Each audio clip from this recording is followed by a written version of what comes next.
In the name of Allah, the most merciful, the most compassionate, and peace be upon those who follow the path of truth. There are nights in this world when even the stars refuse to shine, as though the heavens themselves are holding their breath, waiting for what mortals will do next. And there are mornings that arrive not with the song of birds but with the weight of decisions that will echo across generations, across empires, across the very fabric of time itself. This is one such morning, this is one such night. And this is the story that lives between them, the story of a man who carries the burden of a nation upon his shoulders, while the walls around him crack and the enemies within his own house sharpen their knives in silence. In Bursa, the great fortress stands as it always has, its stones weathered by years of siege and storm, its towers casting long shadows over the courtyards below. The wind moves through the corridors like a restless spirit, carrying whispers from room to room, carrying secrets that no wall can contain. And deep within this fortress, in a chamber lit by the soft glow of oil lamps, Orhan Sahib sits beside the bed where Asporça lies resting. The world outside can wait, the wars can wait. The councils and the accusations and the conspiracies that swirl through these halls like smoke from a burning city, all of it can wait, because in this moment, in this single breath of time, there is only this. A man sitting beside the woman who was given to him not by choice but by fate, and yet something has changed between them, something quiet and undeniable, like the first crack of dawn before the sun reveals itself. He watches her, her eyes are closed, but she is not sleeping. He knows this because her breathing is too deliberate, too aware, and there is a faint tension in her shoulders that speaks of consciousness, of a mind that never fully surrenders to rest. The lamplight catches the curve of her cheek, the edge of her jaw, the dark fall of her hair across the pillow, and Orhan Sahib feels something stir in his chest that he has not permitted himself to feel in a very long time, not since Malhan. Not since the days when love was simple, and the world was smaller, and his sword was the only answer to every question. He leans forward slowly, as though approaching a wild creature that might startle at the slightest sound, and he presses his lips to her forehead gently, so gently that it is barely a kiss at all, more like a prayer offered against the warmth of her skin. Asporça opens her eyes, she looks at him, and for a moment neither of them speaks. The silence between them is not empty, it is full, brimming with things that words would only diminish. Her gaze meets his, and there is something in it that was not there before, something soft and unguarded, like a door that has been bolted shut for months finally swinging open on its own. Then she moves her hand from beneath the blanket, and Orhan Sahib sees it. The henna, deep crimson patterns etched into her palm and her fingers, swirling designs that climb from her wrist to the tips of her nails, the ancient mark of a bride who has accepted her place, who has made her peace with the destiny that has been written for her. She opens her fist slowly, revealing the full design, and the wet henna still glistens in the lamplight. But as she does, his finger brushes against the soft paste, smudging one of the patterns, and he reaches out instinctively and closes her hand again, folding her fingers back into a fist with both of his hands wrapped around hers.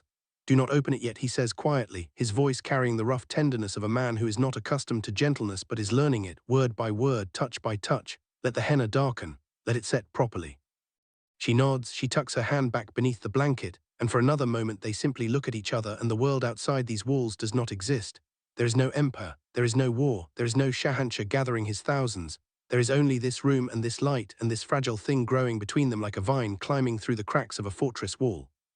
But the world does not grant such moments for long. The world is greedy and impatient, and it comes crashing back in the form of a voice outside the door, a woman's voice, urgent and sharp. my Sultan, may I enter? It is an urgent matter." Orhan Sahib closes his eyes for the span of a single heartbeat. Then he rises from the bedside, and the tenderness in his face is replaced by the mask he wears for the world, the mask of the Sultan, the commander, the man upon whom every crisis falls like rain upon stone. He walks to the door and opens it, and Iraj stands before him, her expression caught somewhere between distress and the effort to maintain composure. "Come in, Iraj," he says, stepping aside. Iraj enters the chamber, and she speaks quickly because the matter demands speed. "My Sultan, there is trouble in the courtyard. A woman has arrived with her daughter. She is making claims." Orhan Sahib studies her face. "What kind of claims?" he asks. Iraj hesitates. She lowers her voice as though speaking the words too loudly might make them more real than they already are. "My Sultan, how do I say this? The woman is claiming that Ivano Sahib is the father of her child." The words land in the room like a stone dropped into still water. Orhan Sahib does not move. His expression does not change. But something shifts behind his eyes, a recalculation, a rearrangement of the pieces on the board that he keeps always in his mind. Ivano's, his commander, his converted warrior. The man who left behind one world and embraced another, who took the name of faith and wore it into battle, who has proven himself 100 times over with blood and steel and loyalty. And now this, a woman, a child, a claim that if true would shake the foundations of trust that Orhan Sahib has built his entire command upon. He says nothing. He simply turns and walks out of the room, his stride long and purposeful, his boots striking the stone floor with the rhythm of a war drum. Behind him in the chamber, Iraj stands for a moment longer. Her eyes move to the bed, to the rumpled sheets, to the place where two people sat together only moments ago in a peace that now seems as distant as a dream. She looks at Asporça and a knowing smile crosses her lips. So it has happened at last, she says softly. You have lowered the sword, Khartoum, Allah be praised. The wall between you and our Sultan is finally falling.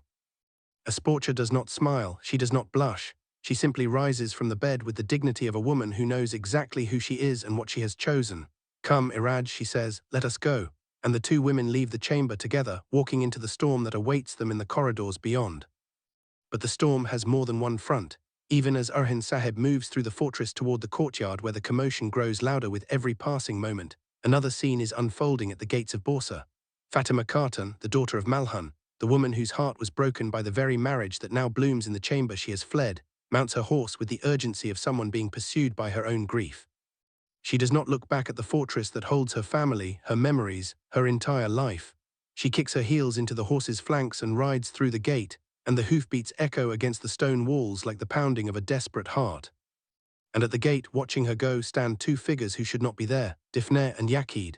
Difne watches Fatima's retreating form with the satisfied expression of a hunter watching prey walk into a trap.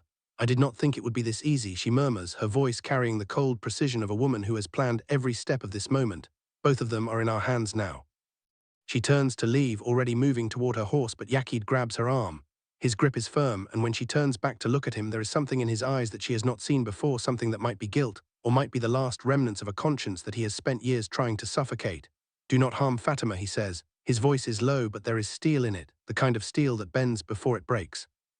Difne holds his gaze for a moment, and whatever she sees there, she does not argue. She simply pulls her arm free and mounts her horse, and the two of them ride out after Fatima, disappearing into the morning light like shadows chasing the sun. Back inside the fortress, the courtyard has become a theater of accusation and chaos. The woman Valeria stands upon the elevated walkway above the courtyard, and she is not well. Even from below, anyone can see the hollowness in her cheeks, the way her body trembles with each breath, the dark circles beneath her eyes that speak of nights spent coughing until blood stained her lips. In her arms, she clutches a child, a girl of perhaps 4 or 5 years, whose wide eyes take in the crowd of warriors and nobles below with the bewildered terror of innocence thrown into a world it cannot understand. Soldiers are calling up to her, telling her to come down, to be careful, to think of her child. But Valeria does not listen. She has not traveled this far through sickness and exhaustion and the bitter cold of roads that offered no shelter to be silenced now. She looks down into the courtyard and her eyes find Ivano's. Valadios, she calls out, using the name he was born with, the name he left behind when he embraced Islam, the name that now hangs in the air like an accusation made of fire. Valadios, you cannot run anymore. You must listen to me. You must listen to your daughter, the daughter you abandoned, the child you left behind as though she were nothing. Below, the courtyard erupts. Aladdin Saheb, the vizier, the man who holds the administrative heart of this empire in his hands, turns to Ivano's with fury blazing in his eyes. Ivano's Saheb, he says, his voice sharp enough to cut steel. I am speaking to you. What is this woman saying? What is she claiming? Ivano's stands like a man caught between two worlds, which is precisely what he is. His face is the color of ash. His hands hang at his sides, and for a moment, just a moment, the great warrior who has faced 1,000 enemies on 100 battlefields looks utterly lost. Aladdin Saheb, he says, and his voice is steady, but there is a tremor beneath it that only those who know him well would recognize. This is not true. What she says is not true. But the courtyard does not care about his denials. Abdul Rahman steps forward, and his face is a mask of righteous anger, the kind of anger that comes not from personal grievance but from a deep and burning sense of justice violated. You Kafirs are all the same, he spits, the word leaving his mouth like a burning coal. Abandoning your own children and coming here to stand among us as though you are one of us. What kind of man leaves his own blood behind? Khalil moves to intervene, his hand raised in a gesture of restraint. Do not judge so quickly, Abdul Rahman. We do not know the truth yet. Let the facts speak before your tongue does. But Abdul Rahman is not finished. The anger in him has been building for months, fed by suspicion and distrust and the fundamental unease of a man who has never fully accepted the presence of converted warriors in the inner circle of command. You presented yourself as a loyal and wise man, he continues, pointing at Ivano's. You deceived our Sultan, that was your crime, and as if that were not enough, you were made a commander over us. Over us, who have bled for this cause since before you even knew the name of Allah. Shamal steps forward, his hand on Abdul Rahman's shoulder, pressing down with the weight of brotherhood and warning. Wait, brother, control yourself, this is not the time. And Turhan, the swordsman, the silent blade who speaks only when his words carry the weight of certainty, adds his voice to the restraint. We cannot accuse him without proof, he says calmly. That is not our way, that has never been our way. Abdul Rahman clenches his jaw. He looks from Turhan to Shamal and back again, and the anger in his eyes does not diminish, but he swallows it. For now, fine, he says through gritted teeth, fine. Above them, Valeria coughs. It is not a small cough, not the clearing of a throat or the tickle of dust. It is a deep, wrenching, tearing cough that seems to come from the very core of her being, and when she pulls her hand from her mouth, there is blood on her fingers, bright and terrible against the pale skin. The child in her arms begins to cry, not loudly, but with the quiet, exhausted sobs of a child who has been crying for so long that she has no more volume left, only the mechanical repetition of grief. And then Valeria's legs give way. Her body crumbles like a wall whose foundations have finally been eaten through by time and disease, and she falls, collapsing onto the walkway with the child still clutched to her chest, and the sound of it, the dull, sickening thud of a body meeting stone, echoes through the courtyard like a judgment. Malhun is the first to react. Alauddin, she calls out, her voice carrying the sharp authority of a woman who has spent decades commanding not armies but households, which requires its own kind of generalship. Hurry, go to her. Alauddin is already moving, taking the stairs two at a time, his robes flying behind him. He reaches Valeria in moments, dropping to his knees beside her. The child looks up at him with enormous, terrified eyes, and he places his hand on her head with a gentleness that seems impossible from a man who was shouting in fury only moments before. Do not be afraid, he says softly. Do not be afraid, little one. Malhun arrives behind him, and when she sees Valeria's face, when she sees the blood at the corner of the woman's mouth, and the deathly pallor of her skin, and the way her chest rises and falls with the labored, rattling breath of someone whose lungs are being consumed from within, her expression hardens with the practical resolve of a woman who has seen too much suffering to waste time on shock. Alauddin examines the woman quickly, his hands moving with the practiced efficiency of a man trained in the healing arts as well as the arts of governance.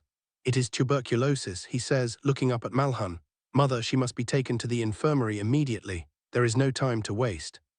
The child's hands are stained with her mother's blood, and the sight of those small fingers, red and trembling, is perhaps the most terrible thing in all of this. More terrible than the accusations, more terrible than the shouts of Abdul Rahman, more terrible even than the collapse of Valeria herself, because this is innocence marked by the consequence of choices that were not hers to make, suffering that was not hers to earn. Malhun turns to Ibika. Ibika, she says, the child is frightened and hungry. Take her, give her something to eat, make her comfortable. Ibika nods and reaches out to the girl, who clings to her mother's body for a moment before allowing herself to be lifted away.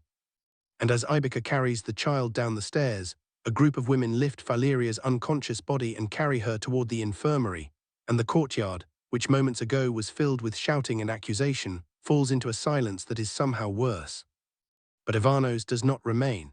The moment Valeria falls, the moment the attention shifts from accusation to emergency, he turns and walks away, moving not toward the infirmary but toward the gates, toward wherever Fatima has gone, because there is something in his expression that speaks of a man whose past has finally caught up with him, and the reckoning is not the one that Abdul Rahman demanded, but something far more personal, far more devastating. Alauddin watches him go. Then he turns to the soldiers who guard the perimeter of the courtyard, and his voice, when it comes, is laced with a fury that burns cold rather than hot. What kind of weakness is this, he says, and each word falls like a hammer on an anvil. She made it all the way here, all the way into the heart of our fortress, and not one of you saw her, not one of you stopped her. If this happens again, I will hold every one of you personally responsible. And the weight of that responsibility will crush you. The soldiers lower their eyes, they say nothing, there is nothing to say. And inside the fortress, moving through the corridors with the measured stride of a man who carries the weight of decisions that will determine the fate of thousands, Orhan Sahib walks toward the central council chamber. Asporça walks beside him, matching his pace, and there is something in the way they move together that has changed, a synchronization, an alignment, as though two separate instruments have finally found the same melody. Ahead of them, Nilüfer approaches from the opposite direction, and when Orhan Sahib sees her, he stops. Nilüfer, he says, where is Fatima? Nilüfer's expression is complicated. There is concern there, and beneath it something harder, something that has been sharpened by jealousy and grief into a blade that she keeps hidden but never sheathes. She rode away on her horse, she tells him. Halima and Dursun went after her. Orhan Sahib nods, processing this information, filing it alongside the 100 other pieces of information that demand his attention. But Nilüfer's eyes have drifted downward, and what she sees there makes her breath catch. His finger. There is henna on his finger. a smear of deep crimson, the same crimson that adorns Asporça's palm, transferred in that moment of intimacy when he closed her fist to protect the pattern, and Nilüfer understands. She understands everything in that single glance, and the understanding cuts her like a blade drawn across silk. Asporça sees it too. She looks at Orhan Sahib's finger, at the mark that connects them as visibly as a chain, and something flickers in her eyes, not triumph, not satisfaction, but a quiet acknowledgement of a truth that can no longer be denied. Orhan Sahib turns to Asporça. Do you know anything about her past, he asks, and the her is Valeria, the woman who has brought chaos into his fortress with her accusations and her blood and her dying breath. Do you know anything about Ivanos and this woman? Asporça meets his gaze steadily. There must be some misunderstanding in this matter, she says. Ivanos Sahib would never abandon his own child. I know him. That is not the kind of man he is. Before Orhan Sahib can respond, Abdul Rahman and Turhan approach from behind, and Abdul Rahman speaks first. My Sultan, there is information about my assignment, the reconnaissance you ordered. Orhan Sahib nods. We will discuss it in council, he says. Gather the commanders, all of them. And Abdul Rahman bows his head. As you command, my Sultan. And then he and Turhan turn and walk away, and the corridor is quiet again. Orhan Sahib begins to move, but Asporça stops him. Just one word. Orhan, he turns, and she reaches into the fold of her garment and produces a small cloth, and she holds it out to him. He takes it, and without a word he wipes the henna from his finger, the crimson staining the white cloth like a drop of blood on snow. And then he hands the cloth back to her, and their fingers touch for a moment, and the touch says everything that their words cannot. He walks away, and behind him, Nilüfer watches from the shadows, and the fury in her heart is a living thing, coiling and uncoiling like a serpent disturbed in its nest. She approaches Asporça, and her voice, when she speaks, carries the precise, measured venom of a woman who has chosen her words as carefully as a general chooses his battlefield. You applied henna, she says, but do you truly understand what it means? Or did you do it to secure a place in someone's eyes, someone whose gaze you have no right to claim? Asporça turns to face her, and there is no fear in her expression, no defensiveness, only the calm certainty of a woman who stands on ground she has claimed for herself. I do not need to secure a place in anyone's eyes, Nilüfer, she replies. I am perfectly content with where I am. Do not make more of this than it is. I simply chose a tradition and honored it, nothing more, nothing less. Nilüfer presses forward. A tradition, yes, you are devoting yourself to this forced marriage, truly committing to it. Is that what you are telling me? And Asporça for the first time allows an edge of steel to enter her voice. Whether you like it or not, Nilüfer, I am now part of Orhan Sahib's family. I am here. I am not leaving. It would be better for everyone, especially for you, if you accepted that. She turns and walks away, and Iraj follows her, and Nilüfer is left standing in the corridor with her fists clenched and her jaw tight, and the bitter taste of defeat on her tongue. Inside the chamber where Malhun sits, the air is heavy with the scent of rosewater and grief. Malhun sits upon the divan, her hands folded in her lap, her eyes fixed on some distant point that only she can see. She is thinking of Fatima, her daughter, the child she raised and loved and watched grow into a woman whose heart was set upon a man who was given to another. My Fatima, she murmurs, and the words carry the weight of a mother's helplessness, the particular agony of watching your child suffer and knowing that there is nothing you can do to stop it. Her heart must be burning now. My daughter's wish remained unfulfilled. Iraj enters the room, and she does not tread lightly around the subject, because Iraj has never been the kind of woman who treads lightly around anything. Allah knows best, my Khatun, she says, settling herself beside Malhun with the comfortable familiarity of a lifetime of service. One person's happiness remains incomplete so that another's may be fulfilled. That is the way of the world. That is the way of Allah's design. And then she leans closer, and her voice drops to the conspiratorial tone of a woman sharing a secret that delights her. Our Sultan and Asporça Khatun are falling in love, she says. The invisible wall between them is crumbling. Fire and gunpowder cannot exist in the same place without igniting, my Khatun. Inshallah, very soon you will receive the news of a grandchild. Behind them, unseen, Nilüfer has entered the room. She hears every word, and each word is a nail driven into the coffin of her hopes. Malhun looks at Iraj with an expression that is simultaneously exasperated and weary. Is that truly your only concern right now, Iraj? She pauses, then her voice hardens. Tell them to clean this place. I do not want to see henna here, not now, not while my daughter rides away with a broken heart. Iraj bows her head. As you command, my Khatun. Nilüfer steps forward, making her presence known, and she sits beside Malhun, and there is a shared pain between them that transcends the rivalry and the jealousy, because they are both women who love someone who has been taken from them, whether by duty or by fate. And then Gonya enters, and behind her Asporça herself, and the room becomes a crucible of female power and tension, a space where the real battles of this empire are fought, not with swords but with words and silences and the careful arrangement of alliances. Gonya speaks first, and her voice trembles with the particular distress of a woman who feels another's pain as her own. My Fatima, who knows what state she is in right now, because of that man, because of what he did. Asporça speaks, and her voice carries the conviction of someone who believes what she says with every fiber of her being. Ivano's Saheb would never abandon his own child. He is not that kind of man, I know him. There is something wrong with this situation, something we are not seeing. Nilüfer turns on her with the speed of a striking snake. He had a relationship with this woman and he stayed silent and walked away. How can you still defend him? Are you afraid that if his true face is exposed, yours will be next? The room goes still. Asporça meets Nilüfer's gaze, and when she speaks, her voice is quiet, but it carries the force of thunder heard from a great distance. I am not afraid of anyone, Nilüfer, but from now on you should be afraid of me, because I will speak to everyone in the language they understand best. She turns and leaves the room, and the silence she leaves behind is filled with the sound of something breaking, some final thread of civility that had been holding these women together in an uneasy peace. Malhun speaks into the silence. In all of this, your only concern is Asporça, Nilüfer. She shakes her head slowly, shameful, truly shameful, and she rises and leaves the room, and Nilüfer is left with nothing but Gonya's consoling hand on her arm and the bitter knowledge that the world she knew is slipping away from her, piece by piece, like sand through an hourglass that cannot be turned. But beyond the walls of the fortress, beyond the chambers where women wage their silent wars and men nurse their wounded pride, the real war is gathering. It gathers in the east, where Shahanshah sits upon a throne bought with blood and treachery. It gathers in the west, where ships are being loaded with soldiers and weapons, and the cold, methodical fury of an empire that will not tolerate the rise of a rival. It gathers in the mountains, where passes are being watched and roads are being mapped, and the fate of nations is being decided by men who will never know the names of the soldiers who will die to fulfill their decisions. And in Bursa, as night gives way to morning and the sun climbs above the fortress walls like a witness called to testify, the commanders of the Ottoman corps gather in the council chamber of Orhan Saheb. The room is austere as befits a warrior's court, stone walls, a large table upon which maps are spread like the skin of the earth peeled back to reveal its secrets, oil lamps casting pools of amber light.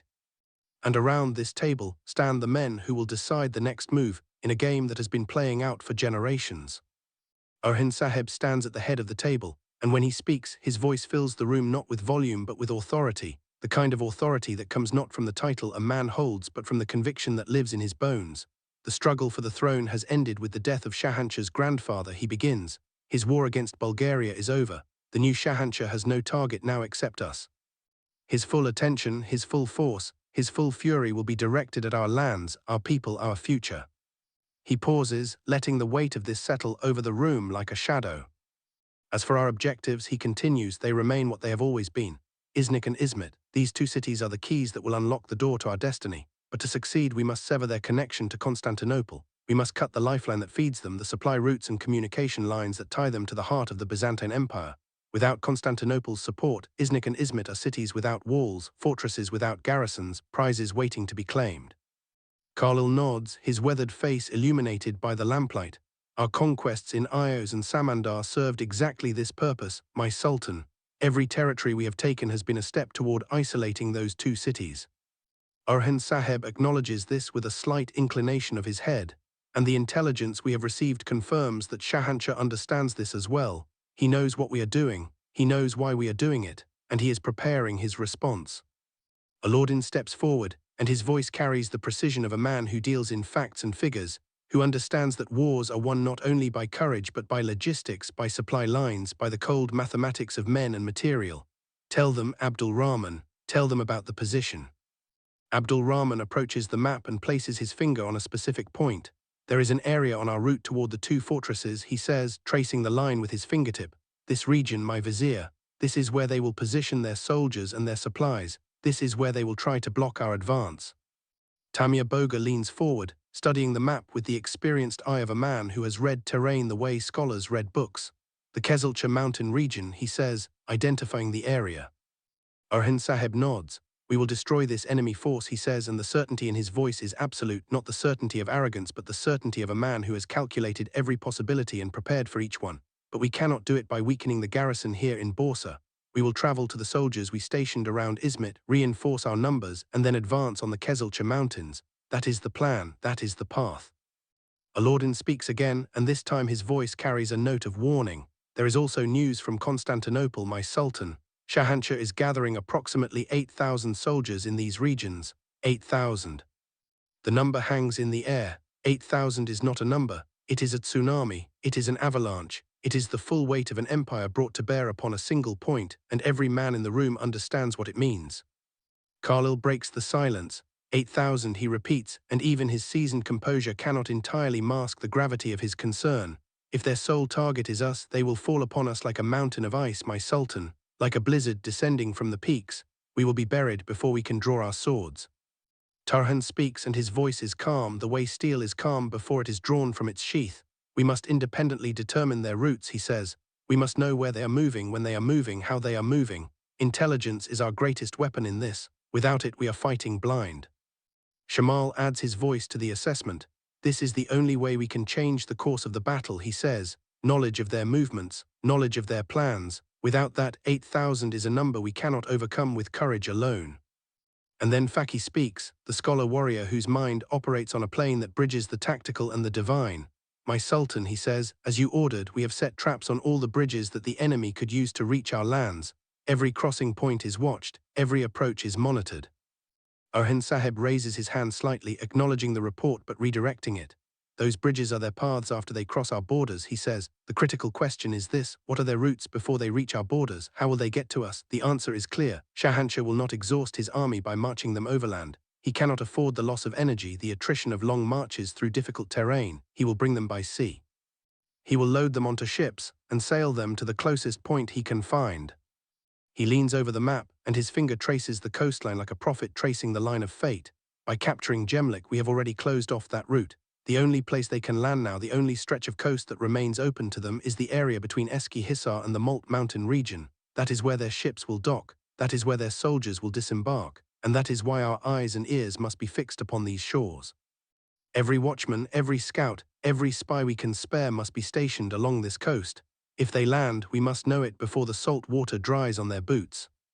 He straightens and looks around the room, meeting each man's eyes in turn, and what they see in his gaze is not fear, not uncertainty, but the fierce, unshakable resolve of a man who has stared into the abyss and chosen to charge into it rather than retreat. Idos and Samandar stand like a lock between Iznik, Izmit and Constantinople, he says. They are the barrier, they are the shield, and today, commanders, today we strike the first blow against that lock. Today we move on the Kezelcha mountains and we break the enemy force that waits for us there, and after that we move on the cities themselves, inshallah. And the room erupts, not in chaos but in conviction. Every voice rises together like the roar of a river breaking through a dam. Inshallah, my sultan, inshallah. But as the commanders begin to file out of the chamber, preparing their gear and gathering their men, as the fortress of Bursa transforms from a place of rest into a machine of war, as horses are saddled and swords are sharpened and prayers are whispered to a God who watches all and judges all, Orhan Sahib remains at the table for a moment longer. He looks down at the map, at the lines and symbols that represent mountains and rivers and cities and roads, and he sees what no one else in the room can see. He sees the future, not clearly, not completely, but in fragments like shards of a mirror that has been shattered by the impact of events yet to come. He sees the mountains of Kezelcha, wrapped in mist and silence, waiting for the blood that will soon stain their stones. He sees the coast, where ships with black sails will appear on the horizon like harbingers of destruction. He sees Shahanshah sitting on his gilded throne, moving pieces on his own board, calculating, scheming, preparing a response that will be swift and terrible and absolute. And he sees Ivanos, riding away from the fortress with the weight of a past he cannot escape pressing down upon his shoulders, like a yoke made of iron and memory. And he sees Fatima, his stepdaughter, the girl whose heart was broken by his own hand when he took a wife who was not of her choosing, riding alone through the wilderness with nothing but her grief for company and two shadows following behind her, shadows named Difne and Yakid, whose intentions are as dark as the forests through which they ride. And he sees Asporça standing in the corridor with henna on her hands and fire in her eyes, a woman who is becoming something more than a political bride, something more than a strategic alliance, something that he did not plan for and cannot control, and the realization frightens him in a way that no army ever has. The map blurs before his eyes. He blinks and it comes back into focus, and he straightens his back and adjusts the sword at his hip and walks out of the chamber to lead his men to war, because that is what he does. That is who he is, not a man who contemplates, not a man who hesitates. but a man who moves, who acts, who strikes, who bleeds, and who endures because the cause he serves is greater than his fear, and the God he worships does not reward those who stand still when the world is moving. Outside the fortress, the morning has fully arrived, and it is a cold morning, the kind that bites at exposed skin and turns breath to vapor and makes the metal of a sword so cold that it burns when you grip it. The courtyard is alive with motion. Soldiers checking their weapons, adjusting their armor, tightening the straps on their saddles, horses stamping and snorting, their breath rising in white plumes against the grey sky. And above it all, the flag of the Ottoman cause snaps in the wind, its fabric stretched taut by the same breeze that carries the scent of pine from the mountains to the west, the mountains where the enemy waits. Tarhan is already mounted, his sword at his side, his shield across his back, his eyes scanning the horizon with the vigilance of a hawk circling above a field where mice run. He has not spoken since the council, but his silence is not the silence of a man who has nothing to say. It is the silence of a man who is conserving his energy for what lies ahead, who knows that words are cheap and actions are expensive and the currency of war is paid in blood. Shamal rides up beside him and the two men exchange a look that says more than an hour of conversation. They have fought together too many times, bled together too many times, saved each other's lives too many times to need words. A nod, a slight adjustment of the reins, and they ride forward together, side by side, toward the column of soldiers that is forming at the gate.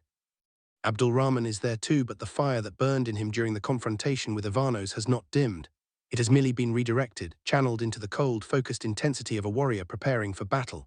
He rides past the courtyard where Faleria's blood still stains the stone, and he does not look at it, because looking at it would remind him of questions that remain unanswered, and unanswered questions are a luxury that a man riding to war cannot afford.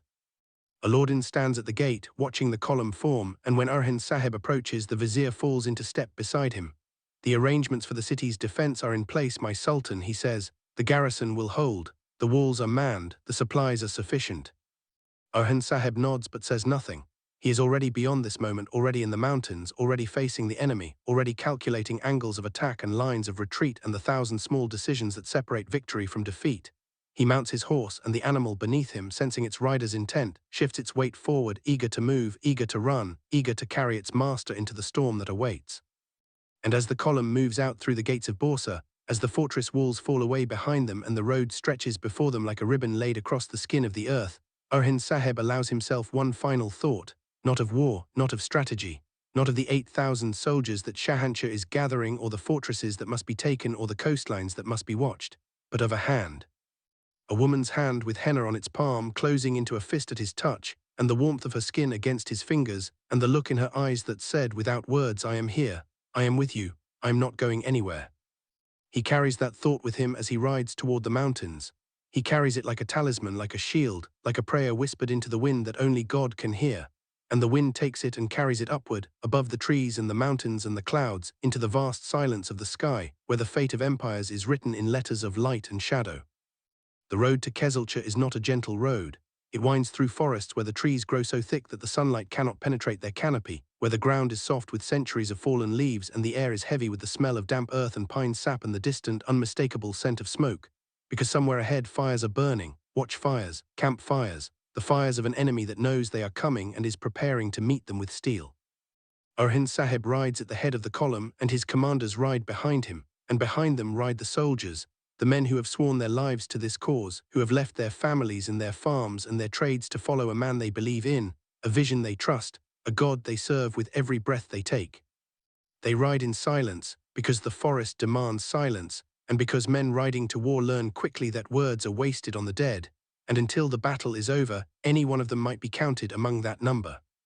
The scouts return first. They come riding through the trees like ghosts, their horses' hooves muffled by the thick carpet of leaves, and they bring news. The enemy is positioned on the mountain pass. 300 men, perhaps 400, dug in behind earthworks and wooden palisades, with archers positioned on the high ground and cavalry held in reserve on the far side of the ridge.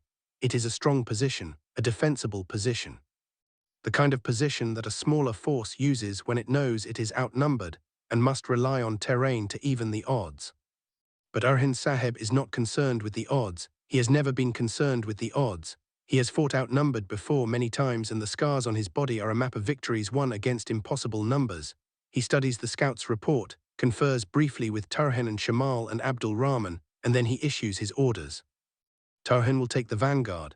He will lead a frontal assault against the palisades, drawing the enemy's attention and their arrows, while Abdul Rahman takes a force of horsemen around the eastern flank, using the cover of the forest to approach from a direction the enemy does not expect. Shamal will hold the reserve, waiting for the moment when the enemy commits their cavalry, and then he will strike from the west, catching them in a vice from which there is no escape. It is a simple plan. The best plans always are. Complexity is the enemy of execution, and in the chaos of battle, when blood fills your eyes and the screams of the dying fill your ears and the smoke fills your lungs, only the simplest orders can be heard, understood, and obeyed. The column splits. Tarhan moves forward, his men spreading out into a line that stretches across the width of the approach to the pass. Abdul Rahman peels off to the east, his horsemen disappearing into the trees with the practiced ease of men who have lived their entire lives in forests and mountains. And Shamal holds his position, waiting, patient as a wolf watching from the tree line, his hand on the hilt of his sword, his eyes fixed on the ridge where the enemy waits. The silence that follows is the worst part, it always is. The moments before a battle are more terrible than the battle itself, because in the battle there is action, there is movement, there is the primal satisfaction of doing something, anything, rather than waiting.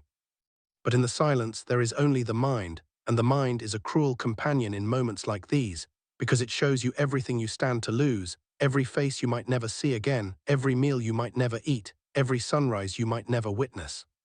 And then Tarhan charges. The sound is like thunder born from the earth itself. 300 horses surging forward as one, their hooves tearing the ground, their riders bent low over their necks, swords drawn, shields raised, voices rising in the battle cry that has echoed across these lands since the first Ottoman warrior drew his blade and pointed it toward the horizon and said there, "That is where we go, that is what we take, that is who we become." Allahu Akbar. The arrows come first. They rise from behind the palisades like a flock of birds startled from a field, dark against the grey sky, climbing, reaching the apex of their arc, and then falling with the terrible whisper of feathered wood cutting through air. And men fall, horses stumble. The first casualties of the day tumble from their saddles and hit the ground, and their bodies are trampled by the riders behind them, because in a charge there is no stopping, there is no turning back, there is only forward, always forward, into the teeth of the enemy's defenses. Tarhan is at the front, he always is. His sword is in his hand and his shield is on his arm, and when an arrow flies toward his face, he catches it on the edge of his shield with a flick of his wrist that is so fast, so instinctive, that it seems less like a defensive maneuver and more like a conversation between his body and the arrow, a polite refusal of its lethal intention. Another arrow comes and he deflects it. Another. The arrows fall around him like rain, and he rides through them as though they are nothing, as though death itself has looked at this man and decided to find easier prey. They hit the palisade. The impact is shattering. Horses slam into the wooden stakes and some fall, and their riders go flying over the barrier, landing among the enemy with their swords already swinging.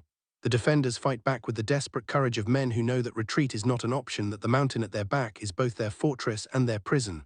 Steel meets steel, shields splinter, bodies fall. And the mountain pass, which moments ago was silent and still, becomes a crucible of violence and noise and chaos.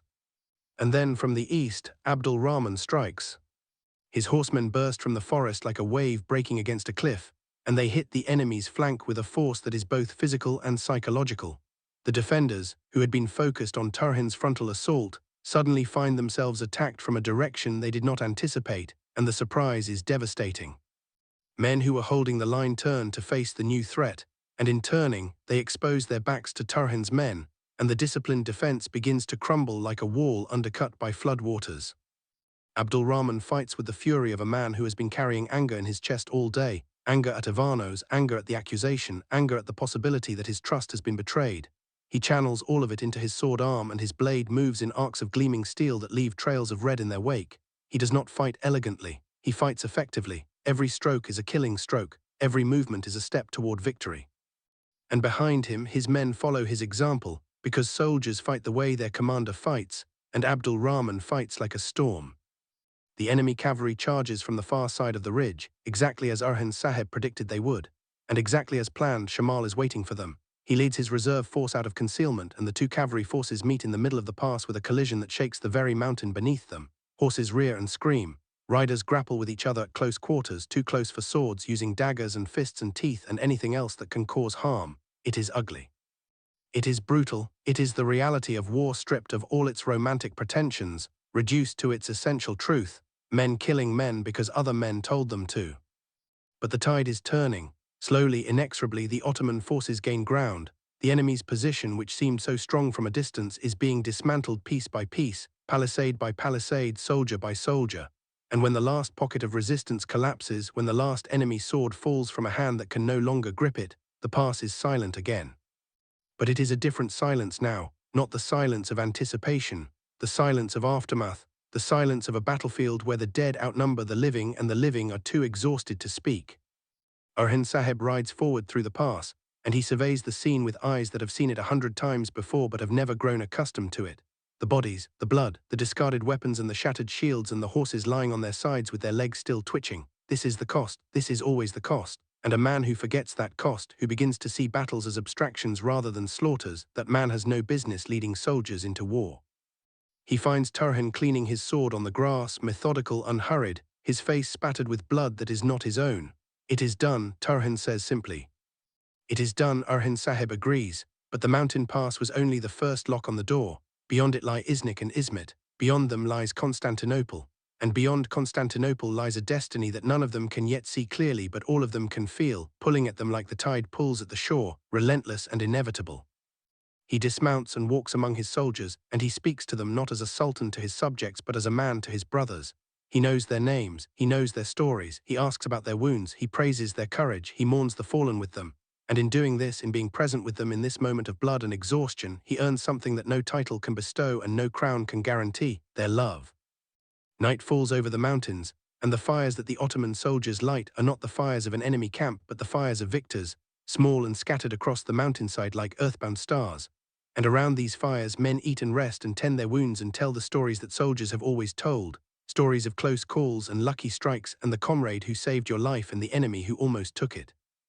Orhan Sahib sits apart from them, on a ridge overlooking the pass, and the wind is cold against his face, and the stars above him are the same stars that shine over Borsa, where Asporça sleeps with henna on her hands and a door in her heart that she has finally opened. And they are the same stars that shine over wherever Fatima rides, pursued by shadows she does not know are there, carrying a grief that no comfort can ease. And they are the same stars that shine over Constantinople, where Shahanshah sits on his throne and plots the destruction of everything that Orhan Sahib has built. The war is not over, the war is never over. It simply changes shape like water poured from one vessel into another, the same substance in a different form. Today it was a mountain pass, tomorrow it will be a coastline, the day after that a city, and the day after that the city beyond the city, the prize that every sultan since the first has dreamed of taking, the jewel of the world, the heart of the enemy, Constantinople itself. But that is tomorrow, that is the future. And the future is written by the hand of Allah, whose pen never rests and whose ink never dries and whose book contains every victory and every defeat and every tear and every triumph that the sons and daughters of Adam will ever know. For now there is only this ridge and this wind and these stars, and a man sitting alone with a war behind him and a war before him and the faint scent of henna on his finger that even the blood and the smoke and the sweat of battle could not entirely erase. And somewhere in the darkness, a horse whinnies and a soldier coughs and the fire crackles, and the wind carries the sound of a voice reciting the Quran, low and rhythmic and beautiful, the eternal words rising into the night like smoke from an offering laid upon the altar of history. The morning will come, it always does, and with it will come new battles and new betrayals and new alliances forged in the heat of necessity. Ivanos will have to answer for the woman and the child, Fatima will have to be found and brought home, Nilüfer will sharpen her jealousy into a weapon that cuts both ways, Difne and Yakid will tighten their web around the people they intend to destroy, and Shahanshah will unleash his 8,000 upon the land like a plague of steel and fire. But Orhan Sahib will be ready, he is always ready, because he is not a man who waits for the storm to pass. He is the man who rides into the storm, sword drawn, faith unbroken, and dares the lightning to strike him. And the story does not end here. Stories like this never end. They simply pause like a heartbeat between one breath and the next, gathering strength for what comes next. And what comes next will shake the earth. The wind that blows through the Kezelcha Pass on the morning after the battle carries with it the smell of iron and damp earth and something else, something that only men who have survived combat can recognize, the faint, sweet, sickening scent of death settling into the ground like rain soaking into soil. The Ottoman soldiers move through the aftermath with the grim efficiency of men who have done this before, collecting weapons from the fallen, tending to their wounded, digging grave for their own dead with shovels that strike the rocky mountain earth with dull, rhythmic thuds that echo across the valley like the slow heartbeat of a dying giant.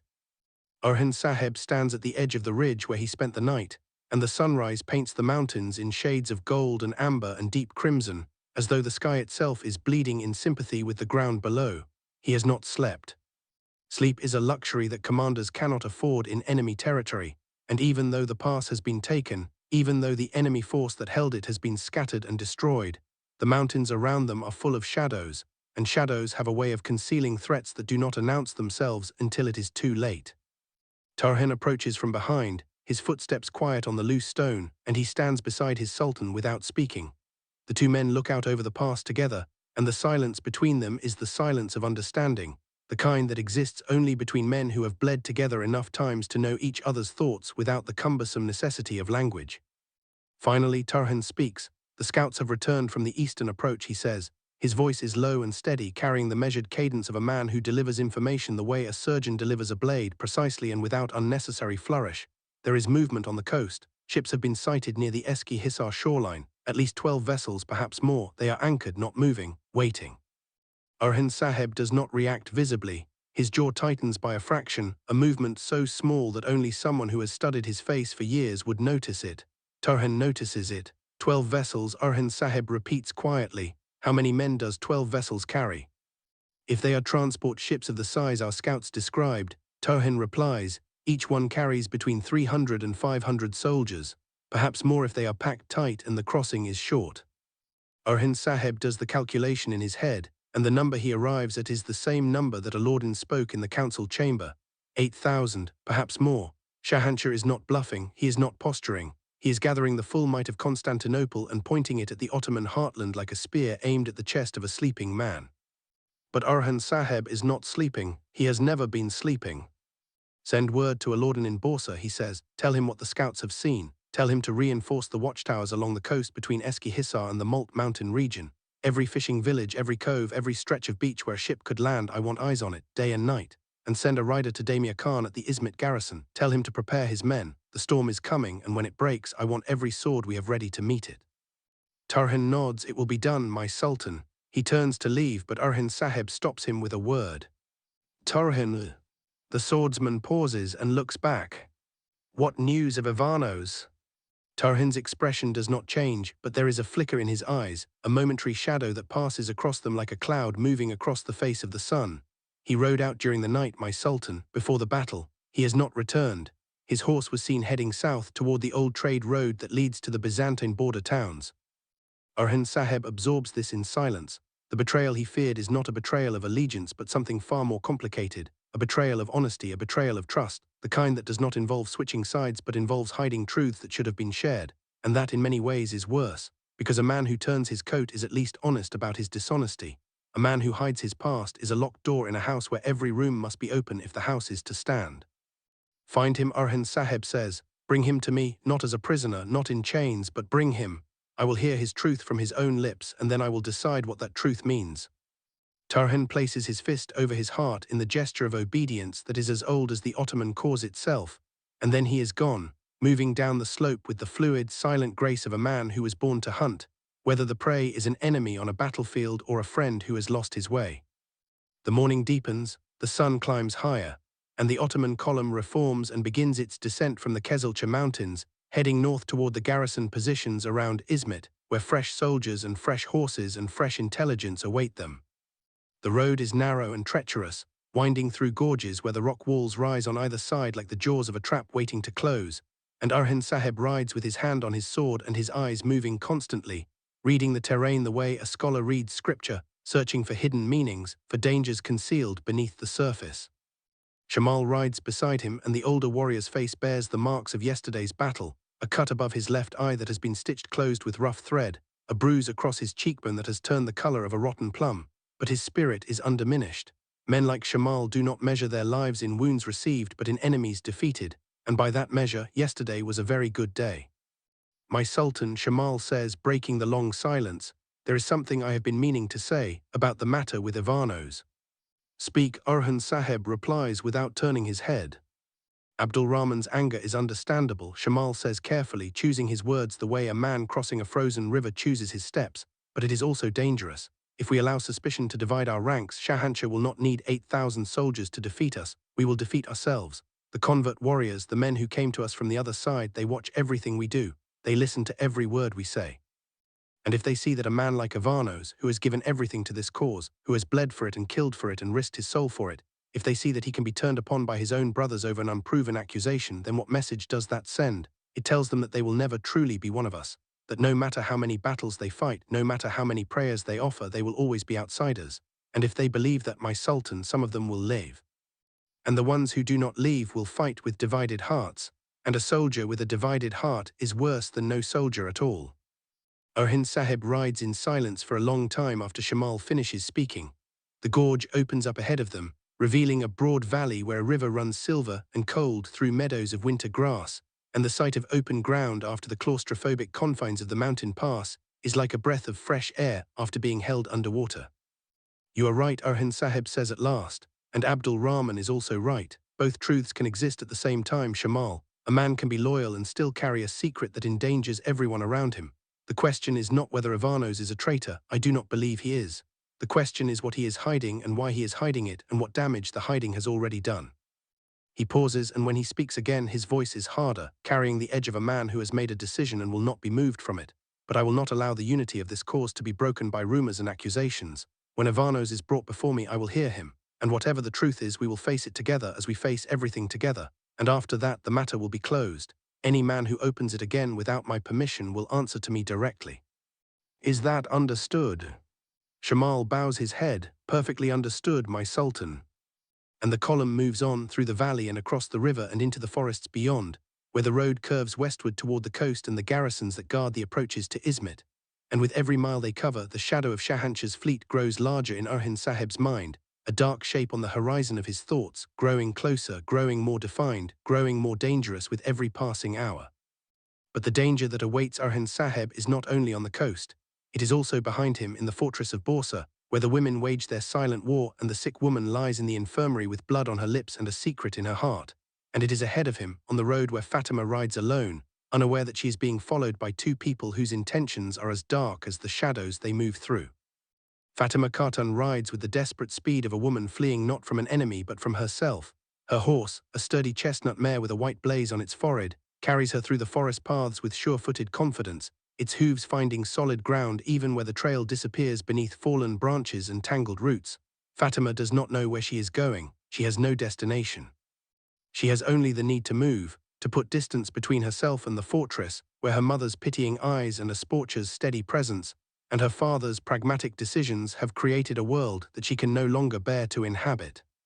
She loved him, she loved Orhan Sahib, not as a daughter loves a father, though he was that to her too, but with the fierce, consuming love of a woman who saw in him everything she wanted in a husband, a protector, a partner, a man of faith and strength and honor who would hold her close in the darkness and lead her through the storms. And when the marriage was arranged, when Asporça was brought into the fortress as his bride, the love did not die. It simply turned inward, burrowing into her chest like an ember buried in ash, burning without flame, consuming without light. And now the ember has caught fire, the henna on Asporça's hands, the smudge on Orhan Sahib's finger, the way they looked at each other in the corridor as though the rest of the world had ceased to exist. Fatima saw none of these things directly, but she did not need to. She felt them. She felt the shift in the air, the way a sailor feels the change in wind that precedes a storm. Something has changed between Orhan Sahib and his bride, something irreversible, something that closes the door on Fatima's hopes as finally and completely as a stone being rolled across the mouth of a tomb. So she rides until the forest opens into a clearing where a stream cuts through the grass, its water so clear that every stone on its bed is visible, polished smooth by centuries of current. She dismounts and leads her horse to the water, and while the animal drinks, she stands at the edge of the stream and stares at her own reflection, and what she sees there is a woman she barely recognizes, a woman with red-rimmed eyes and a jaw clenched tight against the scream that lives in her throat like a bird trapped in a cage. Behind her in the trees, Halima and Dursun watch from a distance. They followed her as Nilüfer instructed, maintaining enough space to give her the privacy of her grief, while remaining close enough to intervene if danger presents itself, and danger is closer than any of them know. Because further back, hidden in the deeper shadows where the forest is thickest, Difne and Yakid have dismounted and tied their horses to a low branch. Difne crouches behind a fallen log, watching Fatima through the gap between two trees, and her eyes have the cold, calculating gleam of a predator that has found its prey exactly where it expected it to be. She is alone, Difne whispers to Yakid, who crouches beside her. The two guards are far enough away. We can reach her before they react. Yakid says nothing. His jaw is tight, and his hands grip the bark of the fallen log with enough force to turn his knuckles white. There was a time when he would have followed Difne's instructions without hesitation, when the thrill of the scheme and the promise of power were enough to silence whatever remnant of conscience still flickered in the depths of his soul. But something has changed. Something cracked inside him when he watched Fatima ride through the gates of Borsa with tears on her cheeks and a broken heart in her chest. And through that crack, something is seeping in, something unwelcome and inconvenient and dangerous, something that might be compassion or might be guilt or might simply be the exhaustion of a man who has spent too long pretending to be something he is not. Difne, he says, and his voice is barely audible. What exactly are we going to do with her? Difne turns to look at him, and the irritation in her expression is mixed with something harder, something that does not tolerate questions or hesitation or the inconvenient stirrings of a conscience that should have been buried long ago. We are going to use her, she says, the same way we use everyone, the same way Shahanshah uses everyone. That is how the world works, Yakid.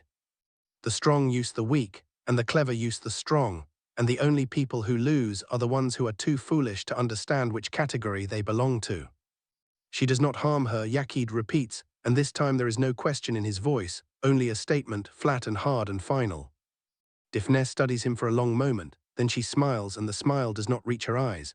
Of course not, she says sweetly. She is far more valuable to us alive and unharmed. A damaged hostage is a worthless hostage. A frightened hostage, on the other hand, a hostage who believes that the only people who can protect her are the people who took her. That is a hostage who cooperates. That is a hostage who delivers messages and opens doors and creates opportunities that no army could create. She rises from behind the log, brushing dirt from her knees, and begins to move through the trees with the silent, practiced steps of a woman who has spent her life navigating shadows.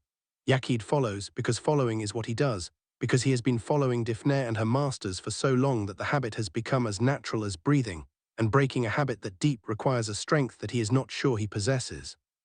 But even as he follows, even as he moves through the forest toward the clearing where Fatima stands at the edge of the stream with her broken heart and her unsuspecting back, something inside him is whispering. And the whisper says, you do not have to do this, you do not have to be this, there is still time, there is still a choice. He does not listen, not yet, but the whisper does not stop. Back in Borsa, the fortress hums with the controlled tension of a place that knows war is coming, but does not yet know from which direction. The soldiers who remain, the garrison left behind to defend the city while Urhin Sahib marches on the mountains, patrol the walls with the heightened vigilance of men who have been warned that failure will not be tolerated. Aladdin's words from the courtyard still ring in their ears, the cold fury in his voice when he told them that allowing Faleria to enter unchallenged was a weakness that would not be repeated. In the infirmary, which occupies a long, low-ceilinged room in the eastern wing of the fortress, Faleria lies on a narrow bed beneath blankets that have been piled upon her thin frame in an effort to combat the chills that rack her body in waves. The tuberculosis has advanced far beyond the point where rest and herbs can cure it. The healer, an old woman with hands gnarled by decades of grinding medicines and setting bones, has told Aladdin this in plain terms. The disease has eaten through her lungs like a worm through wood. She may live weeks, she may live days, she will not live months. Aladdin stands at the foot of the bed, looking down at the woman who has brought chaos into his carefully ordered world, and his expression is not one of anger or disgust but of something far more complex, something that might be called compassion filtered through the lens of responsibility. She is an enemy's woman, she is a complication, she is a problem that demands a solution. But she is also a dying mother whose only wish is to ensure that her child is not abandoned, and Aladdin, for all his political acuity, for all his administrative precision, is not a man who can look at a dying mother and feel nothing. The child sits on a small stool beside the bed, eating bread and cheese that Ibeka has brought her. Her eyes are still wide with fear, but the food has calmed her somewhat, the way food calms all creatures, reminding the body that it is alive and must remain so. She chews slowly, watching Aladdin with the wary, assessing gaze of a child who has learned early that adults cannot be trusted, that the hands that reach for you might be reaching to help or reaching to harm, and the only way to know which is to wait and watch and keep your back to the wall. Malhun enters the infirmary, and she brings with her the quiet authority that has defined her presence in this fortress for longer than most of its inhabitants can remember. She was the first wife, she is the mother of the Sultan's heir, and even though the world has changed around her, even though a new bride sits in the chambers that were once hers alone, she remains the bedrock upon which this household stands, unmovable, unshakable, as constant as the mountains that ring the valley. How is she? Malhun asks, stopping beside Aladdin. Aladdin does not sugarcoat his answer. He has never been a man who coats bitter truths in honey. She is dying, mother. The disease is too advanced. We can make her comfortable, but we cannot save her. Malhun looks at the child and the girl. If what the woman claims is true, Alauddin says carefully, then the girl is Ivano Saheb's daughter, and that makes her a member of this household, whether anyone likes it or not. Malhun is silent for a long moment, then she says, and if what the woman claims is not true. Alauddin meets her eyes, then we have taken in a sick woman and her orphan child, and that is an act of mercy that Allah will reward regardless of the circumstances. Either way, mother, the right thing to do does not change. Malhun nods slowly. There are moments when a mother looks at her son and sees not the child she raised but the man he has become, and the pride she feels is so fierce that it hurts, a sharp, sweet pain in the center of her chest. This is one of those moments. She reaches out and places her hand on Alauddin's arm, and the gesture says everything that words cannot. Send word to me if her condition changes, she says, and make sure the child wants for nothing. She turns and leaves the infirmary, and as she walks through the corridors of the fortress, she passes the room where Asporça sits with Iraj, and through the open door she can hear their voices, low and earnest, discussing something that she cannot quite make out. She does not stop, she does not enter. The relationship between Malhun and Asporça is one of those complicated architectures that women build between themselves, structures of politeness and rivalry and grudging respect and occasional genuine warmth, all woven together into something that is neither friendship nor enmity, but something uniquely its own. And in the room, Asporça is not discussing domestic matters or palace gossip, she is discussing Ivano's. He served my father, she tells Iraj, and her voice carries the weight of memory, of a past that she does not often revisit because revisiting it means remembering a world that no longer exists, a home that was taken from her, a family that was scattered like seeds in a storm. Before he came to the Ottoman cause, before he took the name Ivano's and embraced Islam, he was Faladios, a Byzantine commander, a warrior of considerable skill and considerable reputation. And I remember him, Iraj. I remember the way he fought and the way he spoke and the way he carried himself, and I remember that he was an honorable man. Not a perfect man, no, none of them are, but an honorable one. And an honorable man does not abandon his child. He does not turn his back on his own blood and walk away as though they never existed. Iraj listens with the attentive silence of a woman who knows when to speak and when to hold her tongue. And what do you think happened? She asks when Asporça pauses. I think something was done to him, Asporça says. I think someone took the child from him, or told him the child was dead, or created circumstances that made it impossible for him to claim her. I think there is a hand behind this that we cannot see, a hand that is moving the pieces on a board that we do not fully understand. And I think that hand belongs to someone who wants to destroy the trust between the Ottoman commanders, someone who knows that trust is the mortar that holds this empire together, and if the mortar crumbles, the walls will follow. Iraj considers this. You think Shahanshah is behind this? Asporça shakes her head slowly. Shahanshah is behind everything, she says, but he does not act directly. He uses instruments, proxies, people who have been placed inside our walls long before we knew they were there. She pauses, and when she speaks again, her voice drops to barely a whisper. People like Difner, people like Yakid. The name falls into the room like a stone into still water, and the ripples spread outward, touching everything. Iraj's eyes widen. If that is true, Khatun, then the danger is not on the coast. The danger is here, inside these walls, inside this fortress, among us. Asporça nods, and that is why I said what I said to Nilüfer. I told her she should be afraid of me, not because I want her fear, but because I need her to understand that I am not a decoration in this fortress. I am not a political bride who will sit quietly in her chamber and embroider cushions while the world burns around her. I have eyes, I have ears, I have a mind that was trained in a court far older and far more treacherous than this one. And I will use all of them to protect this household, this cause, and the man I have been given to, whether he asked for my protection or not. Iraj looks at her for a long moment, and then a slow smile spreads across her face, the smile of a woman who has just realized that the person she underestimated is far more formidable than she appeared. Then let us begin, she says. Tell me what you need, Khatun, and I will make it happen. And in that room, in that moment, an alliance is formed that will prove to be as significant as any military campaign, as any treaty, as any battle fought with swords and horses and the screaming of men. Because the war for the Ottoman cause is not fought only on mountains and coastlines. It is fought in corridors and chambers and whispered conversations behind closed doors, and the women who fight it are every bit as dangerous, every bit as brave, every bit as ruthless as the men who swing the swords. The afternoon passes. The sun moves across the sky like a burning eye that sees everything and judges nothing, and beneath it the world turns and the hours accumulate, and the events that will shape the future continue to unfold with the patient, inevitable momentum of a river flowing toward the sea. In the forest south of Bursa, Fatima is taken. It happens quickly, as these things always do. One moment she is standing at the edge of the stream, lost in her thoughts, her guard lowered by the isolation and the silence and the numbing weight of her own grief. The next moment there are hands on her arms and a cloth pressed against her mouth, and the world dissolves into darkness, and she is falling into a void that has no bottom and no sides and no sound. Halima sees it happen. She is too far away to intervene, but close enough to see the two figures emerge from the trees, one tall and slender, and moving with the predatory grace of a woman who has planned every step, the other broader and more hesitant, and carrying the unmistakable bearing of a man at war with himself. They lift Fatima's unconscious body and carry her into the forest, and Halima turns and runs with every ounce of strength in her body, runs back toward the road where Dursun waits with the horses, and her voice when she reaches him is ragged with terror and exertion. They took Fatima, two of them, a man and a woman. They went south into the deep forest. Hurry, we have to follow them, we have to get word to the fortress. Dursun does not hesitate. He puts Halima on a horse and sends her riding back toward Bursa at full gallop, while he himself turns south and plunges into the forest, following the trail of broken branches and disturbed earth that the abductors have left behind. He is a tracker, one of the best in the Ottoman ranks, and the signs they have left are as clear to him as written words on a page. But he is also alone, and the forest is vast, and the people he pursues have had time to prepare, time to plan, time to lay false trails and set traps and vanish into the green labyrinth like smoke dissolving in wind. And so the chase begins. And in the fortress of Bursa, when Halima arrives with her terrible news, the word spreads through the corridors like fire through dry grass, and the reactions it provokes are as varied and as violent as the people who hear it.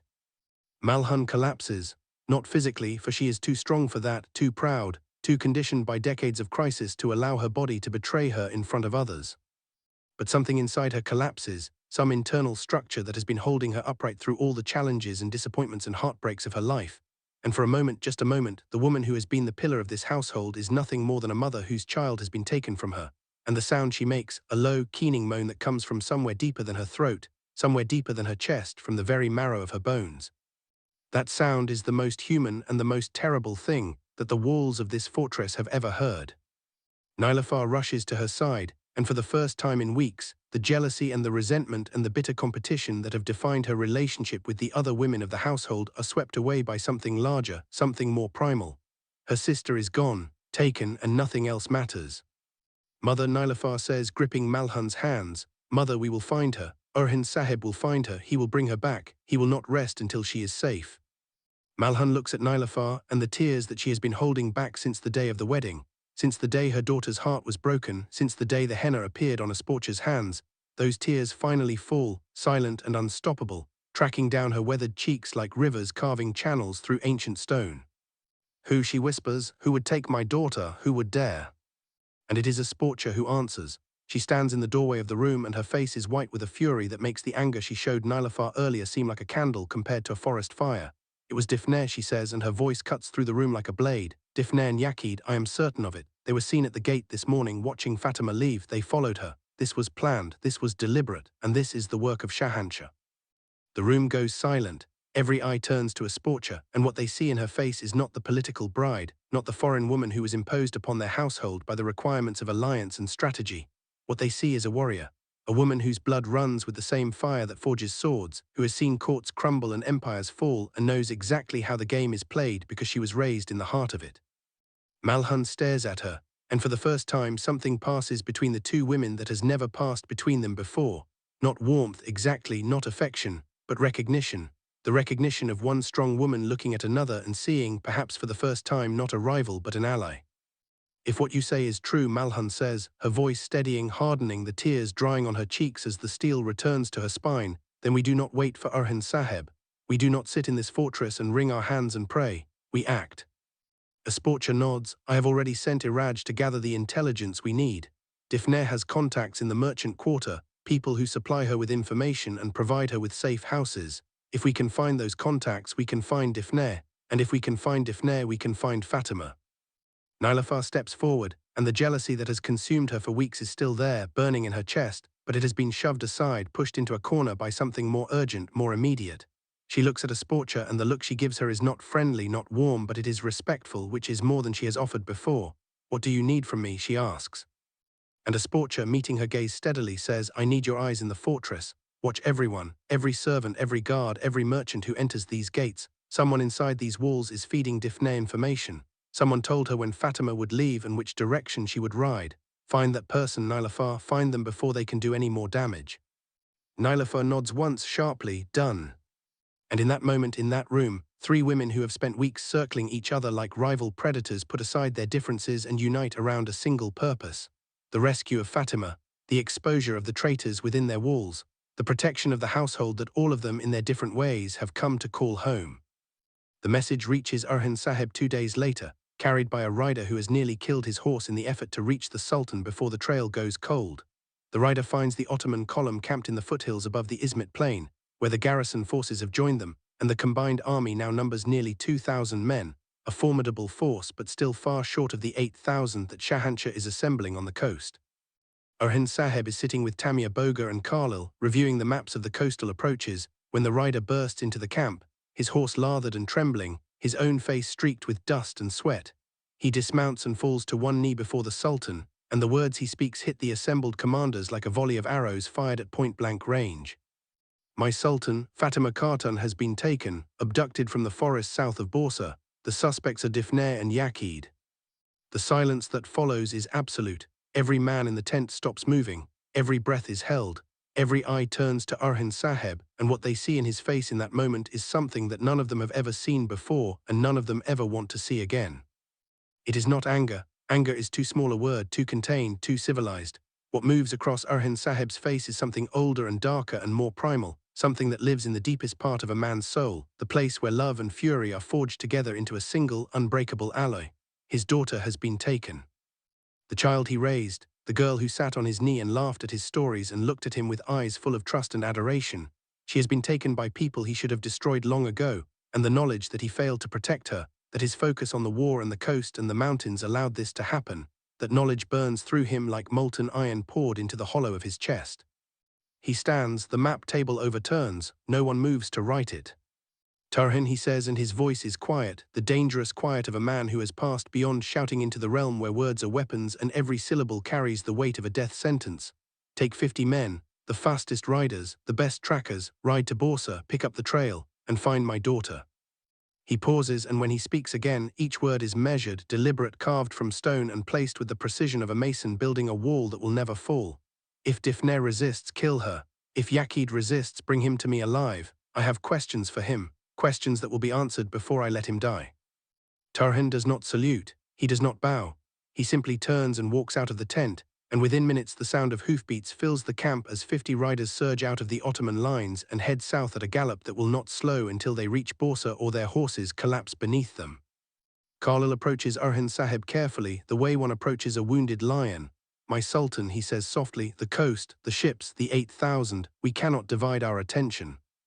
Orhan Sahib turns to look at him, and the fury in his eyes has not diminished, but alongside it, visible now, is the cold, calculating mind that has won him every battle he has ever fought. The fury is the fire, the mind is the forge, and together they will produce something terrible. "We do not divide our attention," he says, "we multiply it. Shahanshah took my daughter because he wants me to choose. He wants me to choose between my family and my cause, between the personal and the political, between the heart and the head.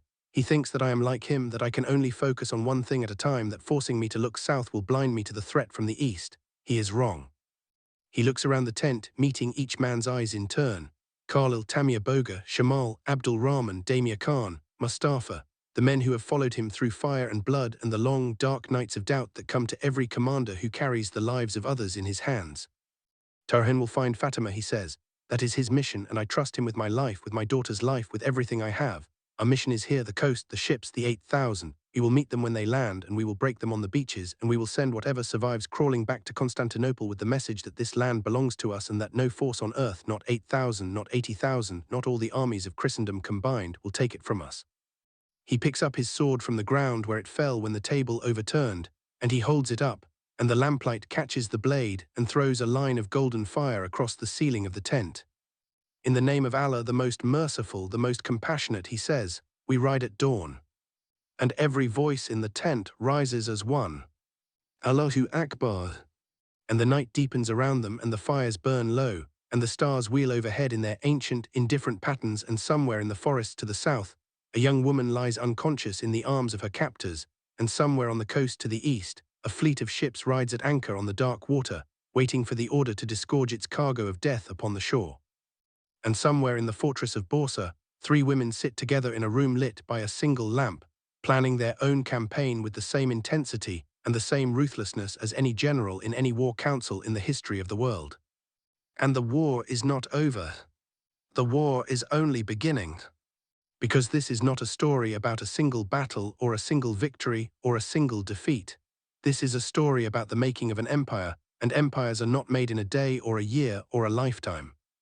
They are made in the accumulation of moments like these, moments where the choice between surrender and resistance is not a grand, dramatic gesture, but a quiet decision made in the dark, alone with no one watching, when every rational calculation says give up and something deeper, something that cannot be named or measured or quantified says no.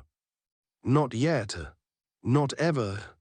And so the swords are sharpened, and the horses are saddled, and the prayers are whispered, and the dawn approaches with the slow, inevitable certainty of everything that has been written by the hand that writes all things.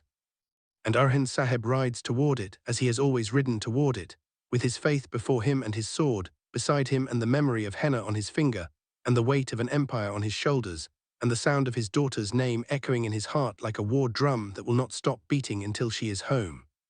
And behind him the army follows, and above him the sky watches, and beneath him the earth trembles. And ahead of him destiny waits, patient and implacable and hungry, its mouth open wide enough to swallow nations. And the story continues. Because it must. Because it always has.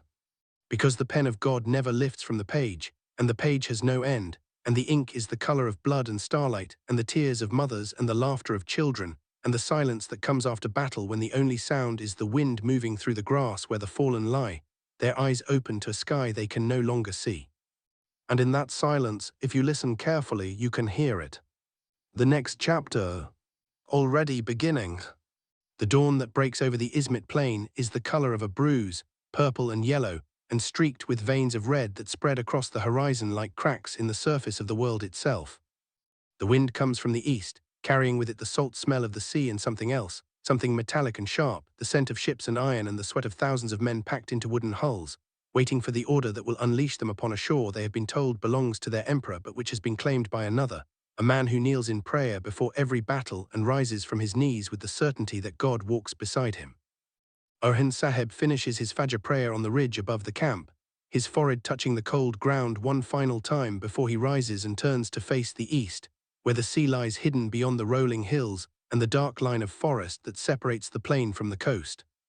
Somewhere out there, beyond the horizon, Shahanshah's fleet rides at anchor, and the 8,000 soldiers it carries are sharpening their swords and checking their armor and eating their last meal on the swaying decks of ships that will soon disgorge them onto Ottoman soil like a plague of locusts descending upon a field of wheat. But Orhan Sahib is not thinking about the fleet, not yet. His mind is split, divided between the duty that stands before him and the terror that gnaws at his heart from behind, the terror of a father who does not know where his daughter is, who does not know if she is alive or dead or suffering, who has sent his best man to find her but cannot shake the feeling that it is not enough, that he should be the one searching, that every moment he spends here on this ridge is a moment stolen from Fatima, a moment she might not have. He crushes the thought. He takes it in his hands and crushes it the way a man crushes a coal that has burned through his glove, with the full force of his will, absorbing the pain because the alternative is paralysis, and paralysis is death not just for him but for every soul that depends on him, every soldier in the camp below, every family in Borsa, every village and town and settlement that flies the Ottoman banner, and trust that the man who planted it will defend it with his last breath. Turhan will find her, he tells himself. Turhan has never failed me. Turhan will not fail me now. And he descends the ridge, and the camp comes alive around him, and the machinery of war begins to turn. Damir Khan meets him at the edge of the command tent, and the garrison commander's face carries the grim expression of a man who has spent the night receiving reports that have grown progressively worse with each passing hour. The scouts confirm it, my sultan, he says without preamble. The fleet has moved closer to shore. They are no longer anchored in deep water. They have shifted to the shallows near Eski Hisar, and our observers report that smaller boats are being lowered from the larger ships. They are preparing to land. How long? Orhan Sahib asks. Damir Khan considers this. If the winds hold and the tides are favorable, they could begin landing troops by midday. If conditions are less favorable, perhaps by tomorrow morning. Either way, my Sultan, we have hours, not days. Orhan Saheb nods. He enters the command tent, where the maps have been spread across the table that was righted during the night, their edges weighted down with stones and the hilts of daggers. The other commanders are already gathered, their faces illuminated by the grey light that filters through the tent's canvas walls, and the atmosphere in the tent is charged with the particular electricity that precedes a battle, a tension that vibrates in the air like the string of a bow drawn to its full extent, trembling, waiting for the fingers to release. Khalil stands at the far end of the table, his eyes fixed on the map with the intensity of a man reading his own death sentence and searching for the clause that will save him.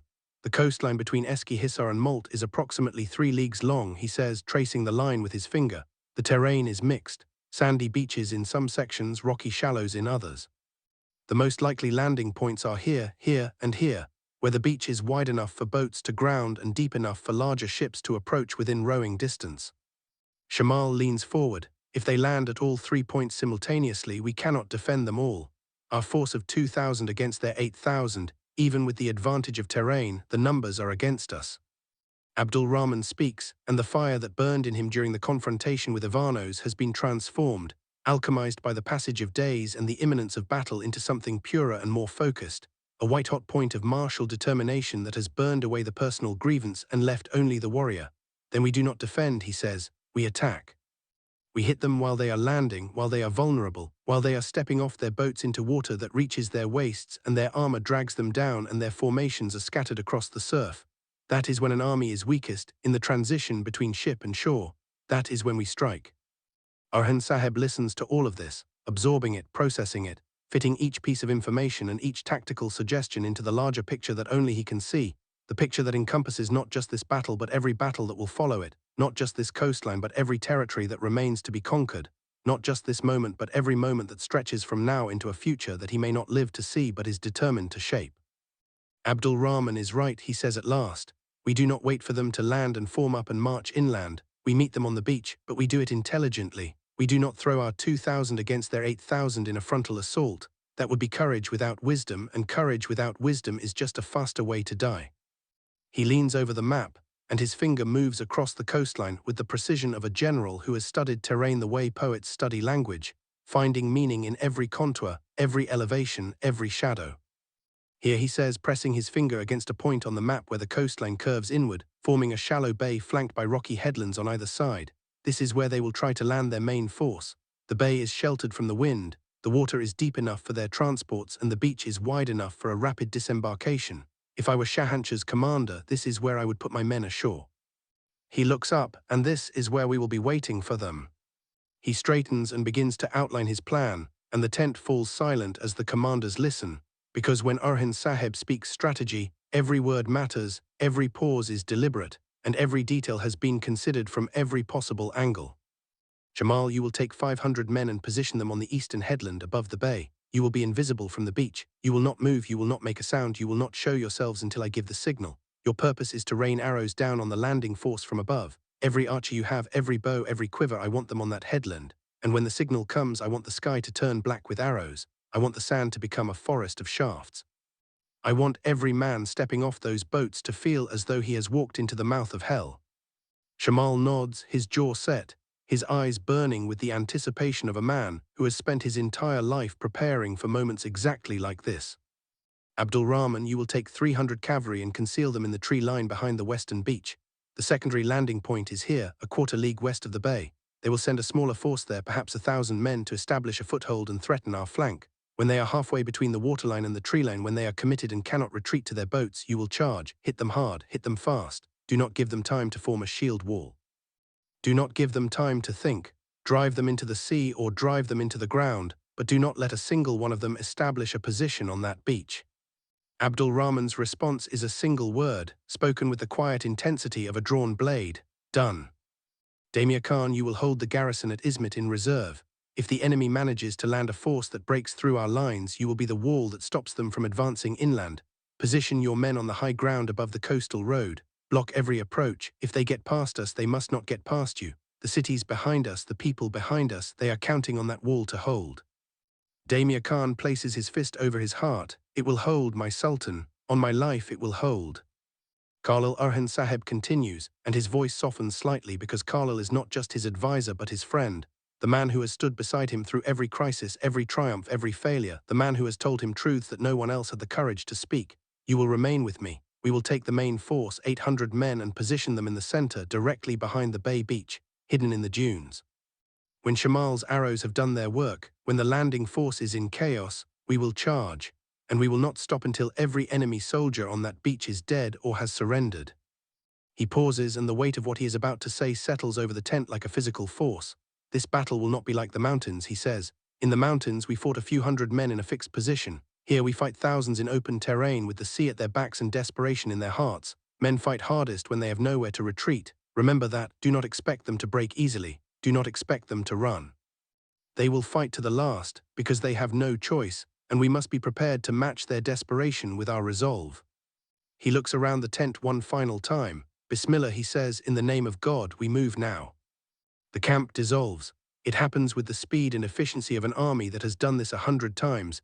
Tents folding, fires doused, horses saddled, weapons checked, formations assembling with the quiet discipline of men who know that noise is the enemy of surprise, and surprise is the greatest weapon in a smaller army's arsenal.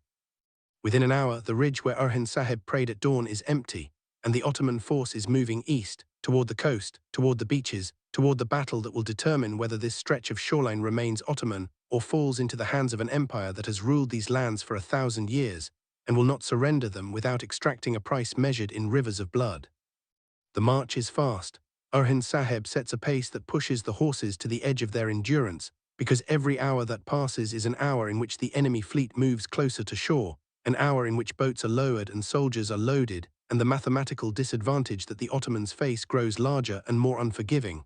The terrain helps. The hills that separate the plain from the coast are covered in dense forest, and the trees provide cover from any Byzantine scouts who might be watching from the ships with the sharp eyes of men whose survival depends on knowing what awaits them on the shore. By mid-morning, the forest thins, and through the gaps in the canopy, Orhan Sahib catches his first glimpse of the sea.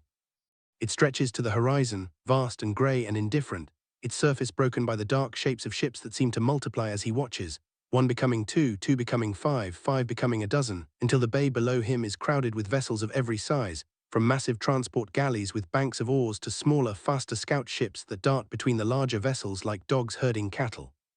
He stops, he dismounts, he walks to the edge of the treeline and looks down at the bay, and what he sees there confirms every prediction he made in the command tent. The beach is wide and sandy, curving inward like a crescent moon, flanked by the rocky headlands that will be Shamal's killing ground, and in the bay the boats are already being lowered. Small craft, each one capable of carrying perhaps 30 men, swinging out from the sides of the transports on ropes and pulleys, splashing into the water one after another, a mechanical process that has the cold efficiency of a system designed by men who understand logistics the way Orhan Sahib understands terrain. They will begin landing within the hour, Khalil says, standing beside him. Orhan Sahib nods. He turns and issues his final orders, and the army splits apart, each element moving to its assigned position with the silent, practiced coordination of a machine whose parts have been designed to work together in perfect harmony. Shamal takes his archers up the eastern headland, following a goat trail that winds through the rocks and scrub until it reaches the summit, where the ground is flat enough for men to stand and draw and loose with full power. From up there, the beach below is a killing field, every square foot of sand within range of a practiced bowman, and Shamal positions his men along the edge of the cliff with the careful precision of a craftsman arranging his tools. Abdul Rahman leads his cavalry west, following the treeline until they reach the secondary beach, a narrow strip of sand bordered by thick forest on one side and rocky shallows on the other. He positions his horsemen in 3 ranks, the first with lances, the second with swords, the third with bows, and he tells them to wait. He tells them to be patient. He tells them that the hardest part of any battle is not the fighting but the waiting, and the man who can wait without losing his nerve is the man who wins. And Orhan Sahib takes the main force and hides them in the dunes behind the bay beach, where the sand rises in long, undulating ridges covered with coarse grass that conceals a man lying flat as effectively as any fortification. 800 men pressed into the sand, their weapons beside them, their horses held in a hollow behind the dunes where they cannot be seen or heard from the beach. 800 men, breathing slowly, their hearts pounding in their chests, their eyes fixed on the strip of sand below them where the first boats are now approaching, their prows cutting through the shallow surf with the inexorable advance of death itself.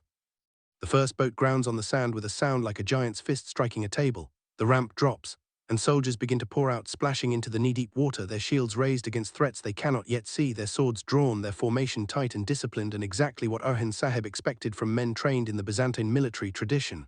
They are professional soldiers, they are well armed, they are well led, and they are walking into a trap. Mori boats land, Mori soldiers disembark.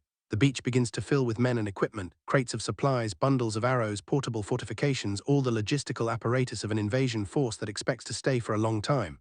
The commanders bark orders, the soldiers form into ranks, and slowly, methodically, the Byzantine beachhead takes shape, a bristling formation of shields and spears that stretches across the width of the bay like a steel wall growing out of the sand.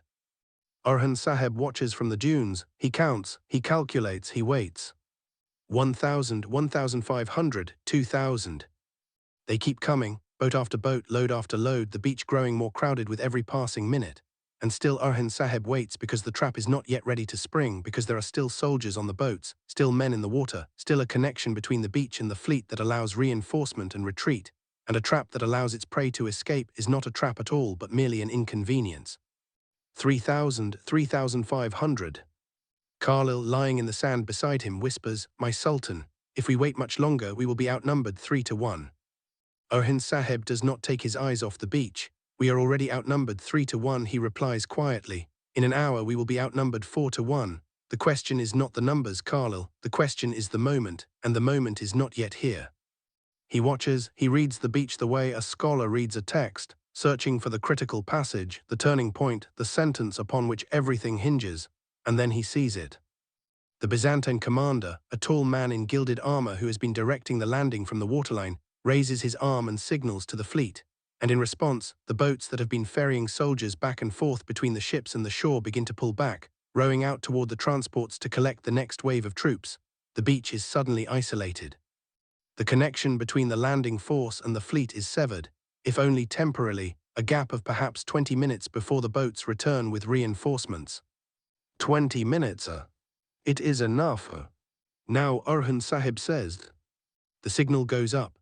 A single fire arrow launched from the dunes, arcing into the grey sky like a falling star in reverse, trailing smoke and sparks as it climbs, reaches its apex, and hangs there for one eternal moment before beginning its descent. Shamal sees it. From the headland 500 paces above the beach, he sees the fire arrow and he does not hesitate. He raises his sword and 500 archers rise from concealment along the cliff edge, their bows already drawn, their arrows already nocked, and the sound they make as they loose is not a sound that can be adequately described in human language. It is the sound of the sky being torn open. It is the sound of 500 strings releasing simultaneously, 500 shafts launching into the air, 500 feathered harbingers of death rising and arcing and falling toward the beach below with the terrible beauty of a natural disaster, elegant and unstoppable and absolutely merciless. The arrows hit the beach like rain from a sky made of iron. Men fall, shields splinter.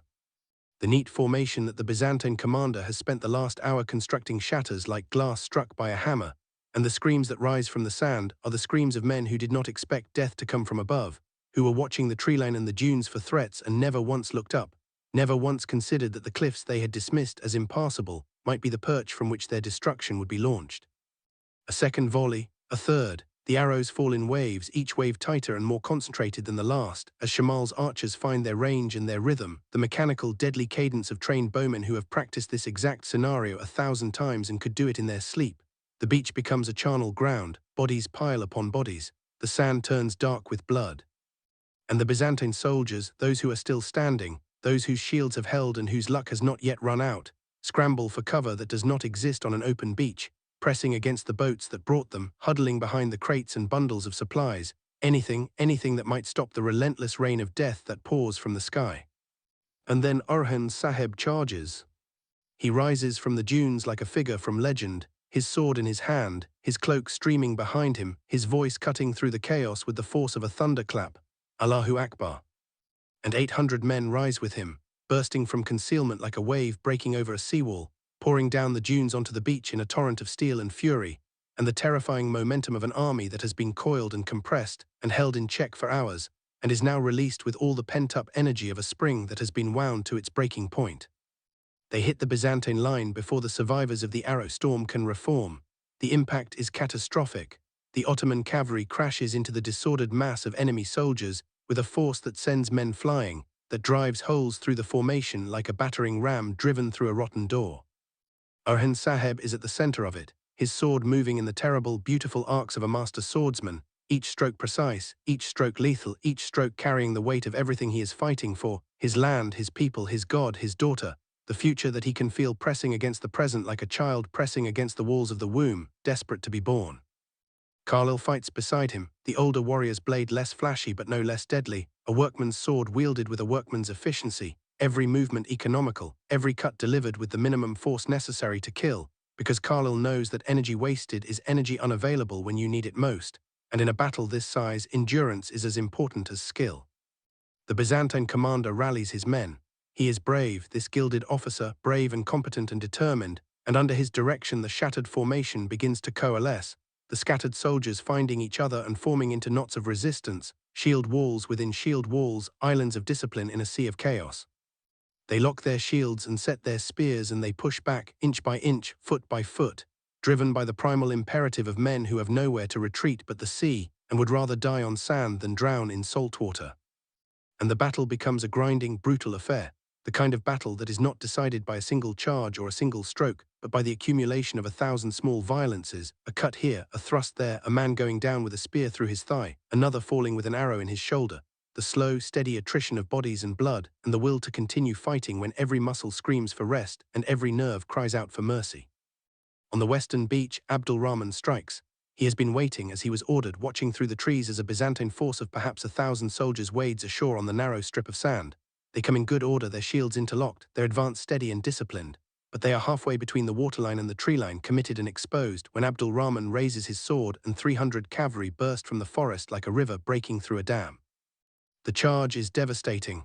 Abdul Rahman leads it personally, riding at the front of his lancers with his weapon leveled, and his voice raised in the battle cry that has become his signature, a raw, wordless roar that communicates nothing except the absolute, unconditional intent to destroy.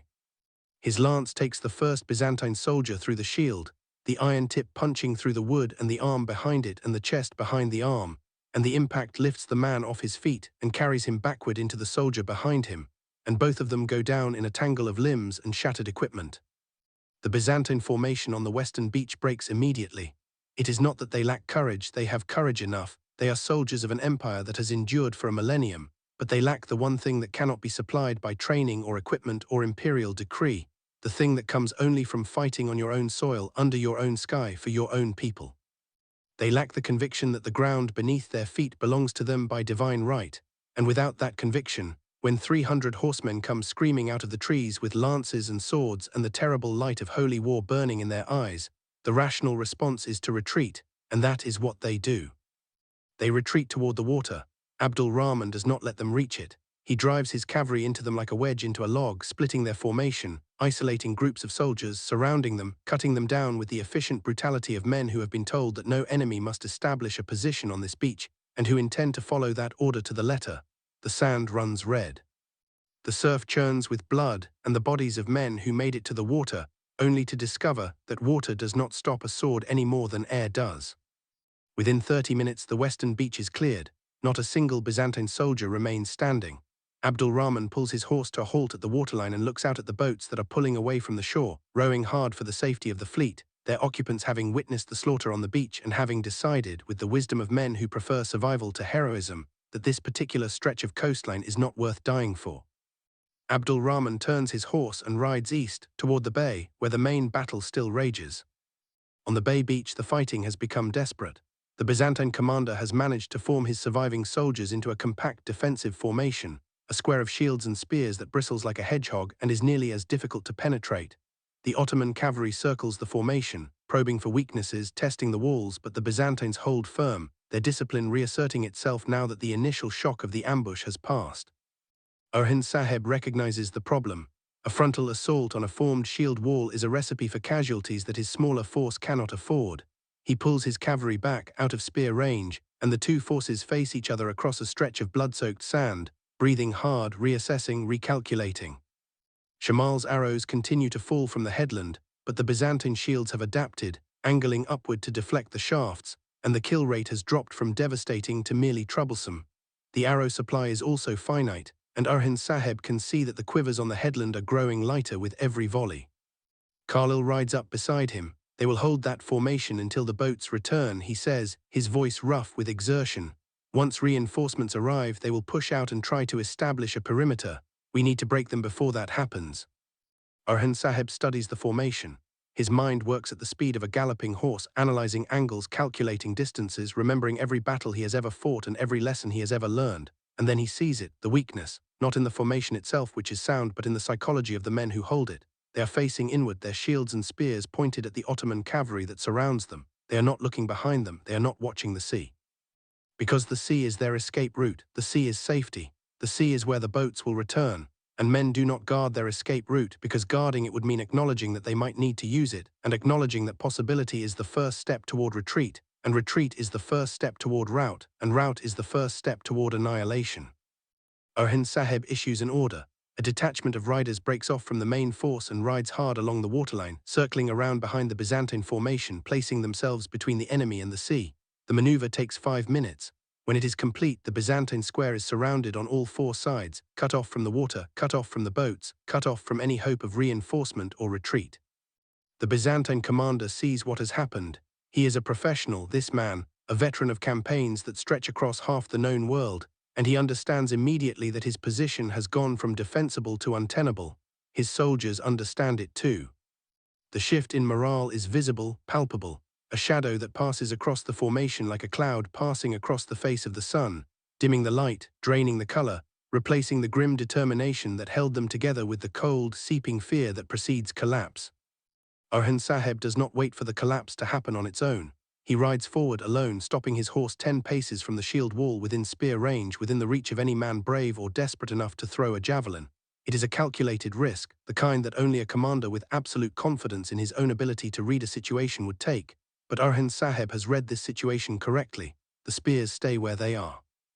The men behind them stare at the Sultan with wide eyes and white faces, and they do not throw, because throwing at a man who has ridden forward alone to speak is an act of desperation that even desperate men hesitate to commit. Orhan Sahib speaks, and his voice carries across the beach with the clarity and authority of a man who has spent his life commanding armies and bending the world to his will. Your position is finished, he says in the Greek that he learned as a young man, the language of the enemy, spoken now with the accent of a conqueror who uses his adversary's tongue as easily as he uses his own. Your boats are gone, your flanking force is destroyed, you are surrounded, you have 2 choices. Lay down your arms and you will be treated with the honor due to soldiers who fought bravely. Or continue to resist, and you will die here on this sand, far from your homes, far from your families, for a cause that has already been lost. He pauses. The silence that follows is filled with the sound of the waves and the wind, and the distant cries of seabirds circling above the carnage. I give you until I draw my sword to decide, he says. His hand moves to the hilt, slowly, deliberately, giving them time, giving them the chance that mercy requires and justice demands. The Byzantine commander watches him. The 2 men lock eyes across the bloody sand, and something passes between them, something that transcends language and nationality and religion, the unspoken understanding of 2 warriors who recognize in each other the same qualities, the same courage, the same willingness to die for what they believe in. And then the Byzantine commander makes his decision. He drives his sword into the sand, point first. It stands there, quivering, its blade catching the light. And behind him, one by one, 1,000 swords follow. The bay beach falls silent, the killing is over, the surrender is complete. And Orhan Sahib sits on his horse and looks out at the fleet, which is already turning, already pulling its anchors, already beginning the long retreat back toward Constantinople with the news that the Ottoman coast is not undefended, that the Sultan of the Ottomans does not flee before superior numbers, and that the 8,000 soldiers who were sent to establish a beachhead have been met on the sand and broken like waves against a cliff. But even as the ships retreat, even as the prisoners are disarmed and gathered, and the wounded are tended and the dead are counted, and the price of victory is tallied in the currency of blood and bone, Orhan Sahib does not celebrate. His face remains set in the hard, unreadable mask of a man who knows that this battle was only one piece of a much larger puzzle, and the puzzle is far from complete. The coast is held for now. But Fatima is still missing, Ivanos is still gone, Difne and Yakid are still at large, Shahanshah is still alive, and the 8,000 or what remains of them will regroup and return because emperors do not accept defeat gracefully, and Shahanshah is not the kind of man who learns from his failures, only the kind who throws more resources at them until they are buried under the sheer weight of repetition. Abdul Rahman rides up, his lance broken, his armor dented, his horse streaked with blood that is not its own. The western beach is clear, my sultan, he reports. Not one of them made it past the waterline. Orhan Sahib nods. He looks at Abdul Rahman, and for a moment, just a moment, the mask slips, and what shows through is not the sultan but the man, tired and worried and carrying a burden that no human being should have to carry alone. You fought well, Abdul Rahman, he says. And then, quieter, almost as an afterthought, when this is done, we need to talk about Ivanos. Abdul Rahman's expression shifts. The anger that has been smouldering in him since the confrontation in the courtyard flickers in his eyes, but it is tempered now by something else, by the shared experience of combat, by the bond that forms between men who have stood side by side and faced death together and survived. He nods slowly. When you are ready, my sultan, I will be there. And the afternoon passes, and the prisoners are marched inland, and the beach is cleared, and the dead are buried, Ottoman and Byzantine alike, because Orhan Sahib has given orders that every fallen soldier, regardless of which side he fought on, be buried with dignity, because a man who dies fighting for what he believes deserves respect, even from his enemies, even from the man who killed him. The camp is established on the ridge above the bay, and the fires are lit, and the scouts are sent out, and the watchers are posted along the coast, and the army that fought and won settles into the exhausted, grateful, grief-stricken aftermath that follows every battle, the time when the living count their blessings and mourn their losses and wonder in the privacy of their own thoughts whether the cost was worth the gain. Orhan Sahib sits alone in his tent. The map is before him, but he is not looking at it. He is looking at his hands. They are clean now, washed in the stream that runs behind the camp, but he can still feel the blood on them, the blood of the men he killed today, the blood that soaked into the sand, and the blood that sprayed into the air, and the blood that ran down the blade of his sword and pooled in the grooves of the hilt, and stained his fingers the color of the henna that Asporça wore on her palm in what seems like another lifetime. A rider arrives, a messenger from Bursa, carrying a sealed letter from Asporça herself. Orhan Sahib breaks the seal and reads, and the words on the page hit him with a force that no sword could match. My sultan, I write to you with news that is both grave and hopeful. We have identified the person inside the fortress who has been feeding information to Difner. It is one of the servants in the merchant quarter, a woman named Zaria, who was placed in our household by agents of Shahanshah 3 months ago. She has been arrested and is being held for your judgment. Through her, we have learned the location where Difner and Yakid are holding Fatima. It is an abandoned monastery in the hills south of Bursa, near the old Byzantine road that leads to the border. Iraj and I have confirmed this through independent sources. Turhan should be informed immediately. Time is of the essence. Fatima is alive, but Difner's patience is not infinite, and Shahanshah's instructions, according to Zaria, are to use Fatima as leverage to force your withdrawal from the coastal territories.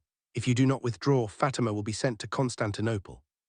I trust your judgment, my sultan, I trust your strength, and I trust that Allah will guide your hand as he has always guided it. Your wife, Asporça. Orhan Sahib reads the letter twice. Then he folds it carefully and places it inside his armor, against his chest, where it rests above his heart like a talisman, like a shield, like a prayer answered in the darkest hour of the night. He calls for a messenger. Send word to Turhan, he says, and his voice carries the hard, bright clarity of a man who has been given a target and will not rest until he reaches it. The abandoned monastery south of Bursa, near the old Byzantine road, that is where Fatima is being held. Tell him to take it. Tell him to bring my daughter home. The messenger rides out into the night, and Orhan Sahib stands in the doorway of his tent and looks up at the stars, the same stars that shine over Bursa and the monastery and the sea and the whole vast, troubled, beautiful world, and he whispers a prayer that only he and God can hear. Bring her home, bring my daughter home. And somewhere in the darkness, riding hard toward Bursa with 50 men behind him, Turhan receives the message. He reads it by torchlight without slowing his horse, and when he has finished reading, he changes direction, turning south toward the hills, toward the monastery, toward the woman he has been ordered to find, and the enemies he has been ordered to destroy. And behind him 50 riders follow, their swords at their sides, their faith in their hearts, their eyes fixed on the darkness ahead. And the darkness watches them come. And the story does not end. Not here. Not now.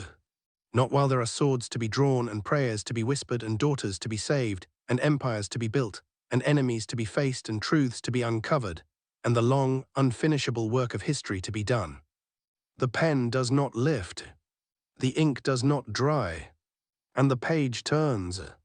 And what comes next will shake the foundations of everything they have built, everything they believe, everything they are. And they will face it. Because they must. Because they always have.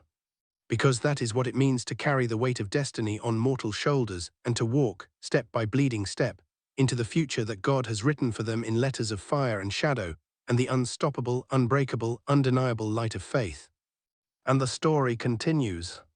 The monastery rises from the hillside like a wound in the earth, its stone walls blackened by decades of neglect and the slow, patient work of weather and time. It was built 2 centuries ago by monks who believed that isolation was the path to God, that the further a man removed himself from the world, the closer he drew to the divine. They chose this location for its remoteness, a narrow valley tucked between 2 ridges where the forest grows so thick that sunlight reaches the ground only at midday, and even then only in thin, reluctant shafts that illuminate the moss-covered stones and the broken arches and the empty window frames through which the wind moves like a ghost, searching for the prayers that once filled these halls.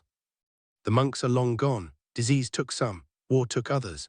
The rest simply left, walking down the mountain one morning and never returning, leaving behind their chapel and their cells and their silence, which remained faithful and eternal, long after the men who cultivated it had abandoned it to the forest and the rain and the slow reclamation of nature. Now the silence has been broken. Torches burn in the windows of the central building, their light flickering against the stone walls and casting long, dancing shadows across the overgrown courtyard where weeds push through the cracks in the paving stones like fingers reaching up from the earth. Horses are tied to the remnants of an iron fence that once enclosed a garden, their breath visible in the cold night air, their ears flicking nervously at sounds that come from inside the building, sounds that should not exist in a place that has been empty for so long. Fatima sits on the stone floor of what was once the monks' refectory, a long, narrow room with a vaulted ceiling that amplifies every sound, every whisper, every footstep, until the room itself seems alive, breathing, listening. Her hands are bound in front of her with rough cord that has been tied tight enough to leave marks but not tight enough to cut off circulation, a detail that speaks to the calculated nature of her captors, people who want a hostage, not a corpse, who understand that damaged goods lose their value and that the woman sitting on this cold stone floor is worth more alive and unharmed than she would be dead or maimed. She has not cried. She cried in the forest when the cloth was pressed over her face and the world dissolved into darkness. She cried then because the surprise and the fear were too sudden and too overwhelming to be processed by anything other than tears. But since she woke up in this room, since the darkness lifted, and she found herself on this floor with her hands tied and 2 strangers watching her from across the room, she has not shed a single tear. Because somewhere between the forest and this monastery, somewhere in the black void of unconsciousness, something changed inside Fatima Khatun. The grief that had been consuming her, the broken heart that had driven her from Borsa, the jealousy and the self-pity and the desperate longing for a love that would never be hers, all of it was burned away by the primal fire of survival, and what remains is something harder, something colder, something that looks at the world through clear eyes and sees it for what it is rather than what she wishes it to be. She is her mother's daughter, she is Malhun's blood, and Malhun's blood does not break. Difne sits across the room on a wooden bench that has somehow survived the monastery's long abandonment, one leg crossed over the other, her posture relaxed, her expression carrying the practiced calm of a woman who is in complete control of the situation and wants everyone to know it. She watches Fatima the way a cat watches a mouse that has been cornered but not yet caught, with interest and patience and the absolute certainty that the outcome has already been decided. You know, Difne says, breaking the silence with a voice that is conversational, almost friendly, as though the 2 of them are old acquaintances meeting for tea rather than captor and captive separated by a length of rope and a gulf of intent. I did not want this.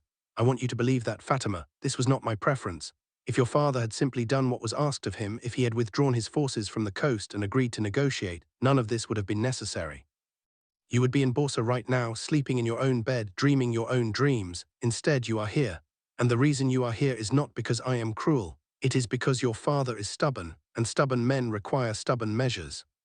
Fatima looks at her. Her eyes are steady, unblinking, and when she speaks, her voice carries a quality that Difne does not expect. A quality that makes the older woman's carefully maintained composure flicker just for a moment like a candle flame touched by a draft.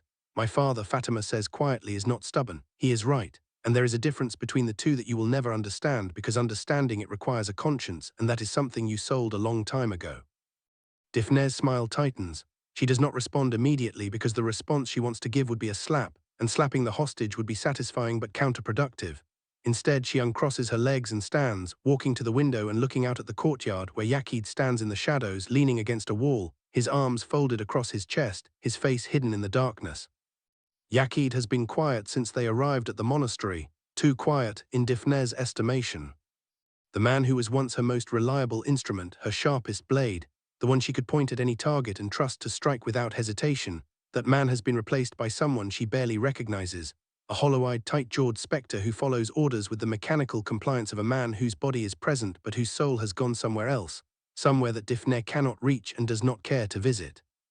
She knows what is happening to him. She has seen it before in other agents, other instruments, other people who were useful until they were not. It is conscience, that stubborn, inconvenient, fundamentally useless emotion that surfaces at the worst possible moments, like a splinter working its way to the surface of the skin, impossible to ignore, impossible to push back down, demanding to be acknowledged and dealt with.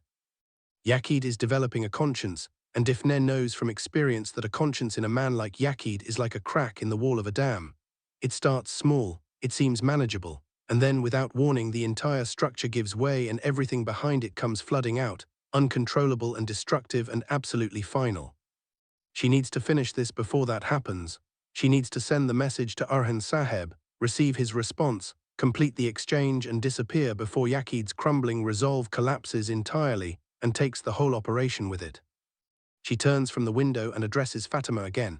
"A message has been sent to your father," she says briskly. "He will be told where you are and what is required for your release. He will withdraw from the coastal territories. He will agree to a negotiation with Shahanshah. And when he has done these things, you will be returned to Borsa unharmed, and this will be nothing more than an unpleasant memory, a story you tell your grandchildren. Do you understand?" Fatima does not look at her. She looks at the floor, at the ancient stones worn smooth by the feet of monks who walk these halls in prayer, and she thinks about her father, about Orhan Saheb, about the man she loved and lost and is only now beginning to understand. She thinks about the sacrifices he has made, the wars he has fought, the impossible choices he has been forced to make, and she realizes with a clarity that is almost painful that she has been a fool, not for loving him. Love is never foolish, even when it is hopeless, but for believing that her love gave her a claim on him, a right to his heart that superseded his duty to his cause, his faith, his people, his God. She was selfish, she was blind, and the blindness led her here to this cold floor in this abandoned monastery, where the consequences of her self-pity are being played out in a drama that she did not choose and cannot control. She looks up at Difne. "He will not withdraw," she says, and her voice is calm, steady, filled with a conviction that she did not know she possessed until this moment. "He will not negotiate. He will not give Shahanshah an inch of ground, not for me, not for anyone, because the ground he stands on was given to him by Allah, and a man does not trade what God has given him for anything in this world, not even his own daughter." The words hang in the air. Difne stares at her, and for the first time since the abduction, something uncertain passes across the older woman's face, a flicker of doubt, a momentary crack in the facade of confidence that she wears like armor, because Fatima is right, and Difne knows she is right.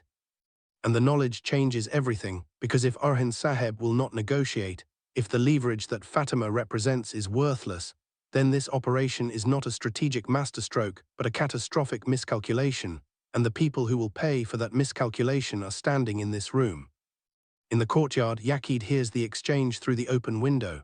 He hears Fatima's words, and they strike him with a force that is physical, that makes his chest tighten and his throat constrict, and his hands clench into fists that tremble with an emotion he cannot name, because he has spent so long suppressing every emotion that he has forgotten what they are called.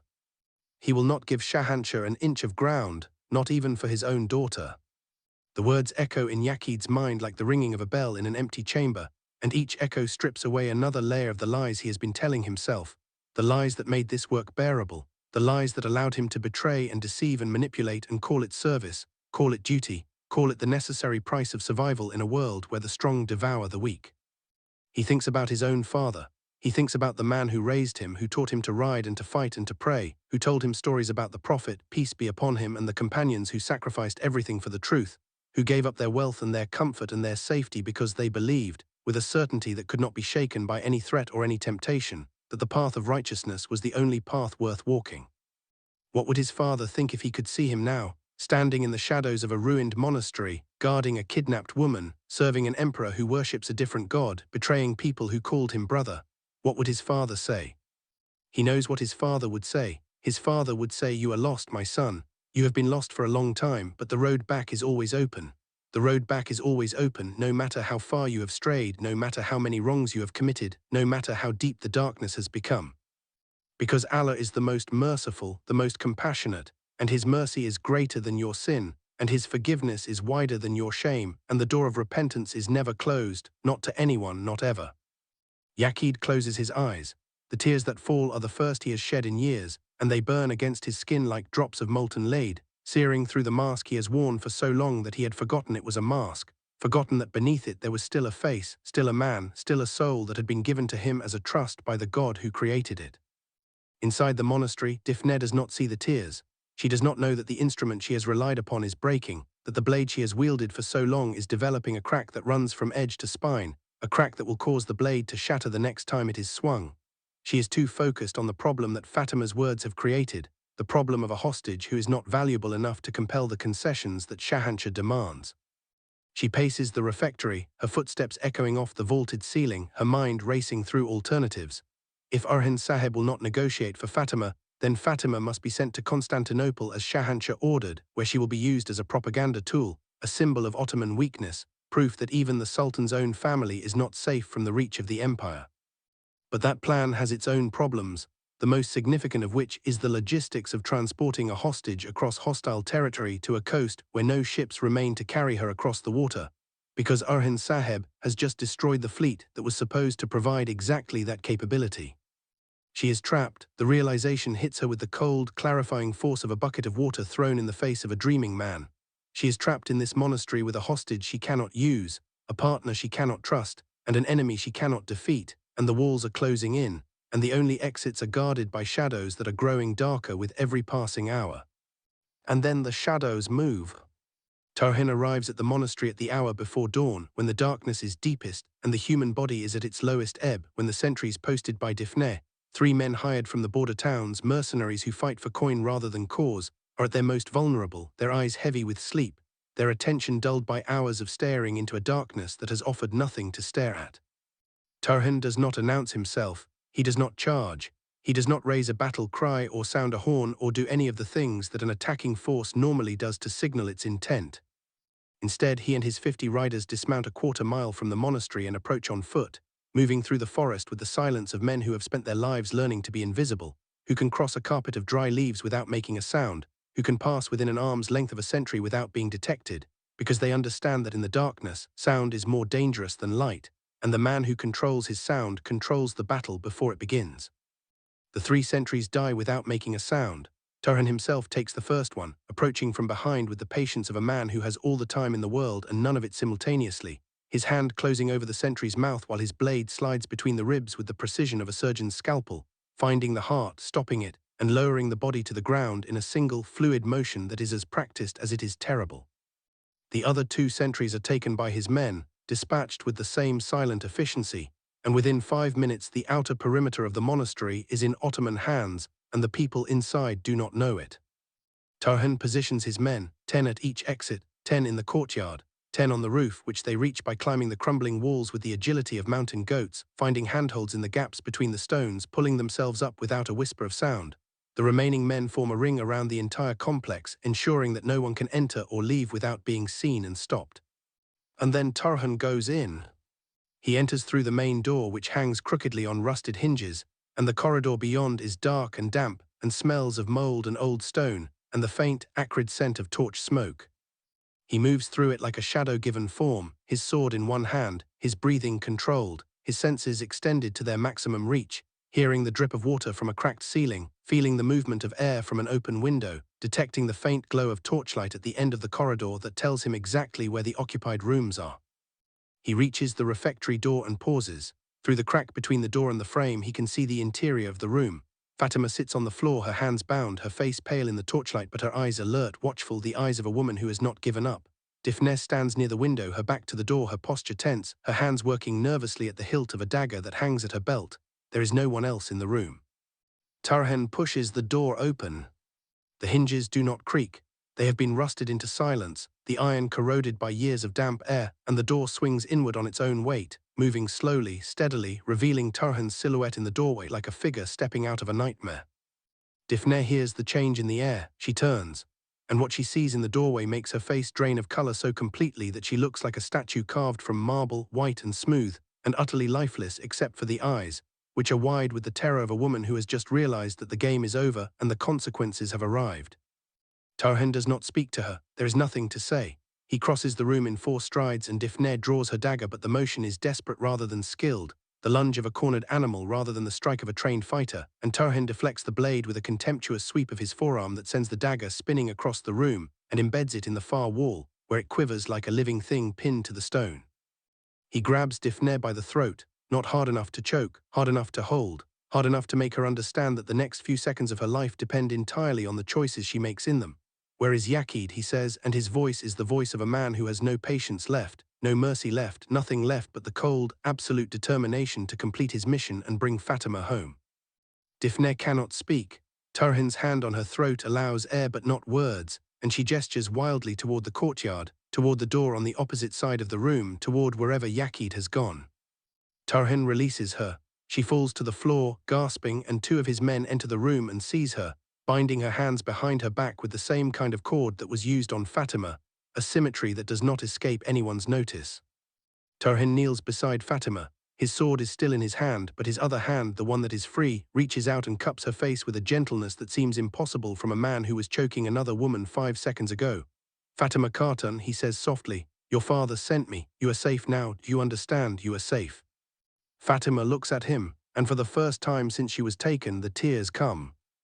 Not the tears of grief that she shed in the forest, not the tears of self-pity that drove her from Borsa, but the tears of relief, the tears of a woman who has stared into the abyss and been pulled back from its edge, and the gratitude she feels is so enormous, so overwhelming that her body cannot contain it, and it overflows through her eyes and her voice and the trembling of her hands as Turhan cuts the cord that binds them and helps her to her feet.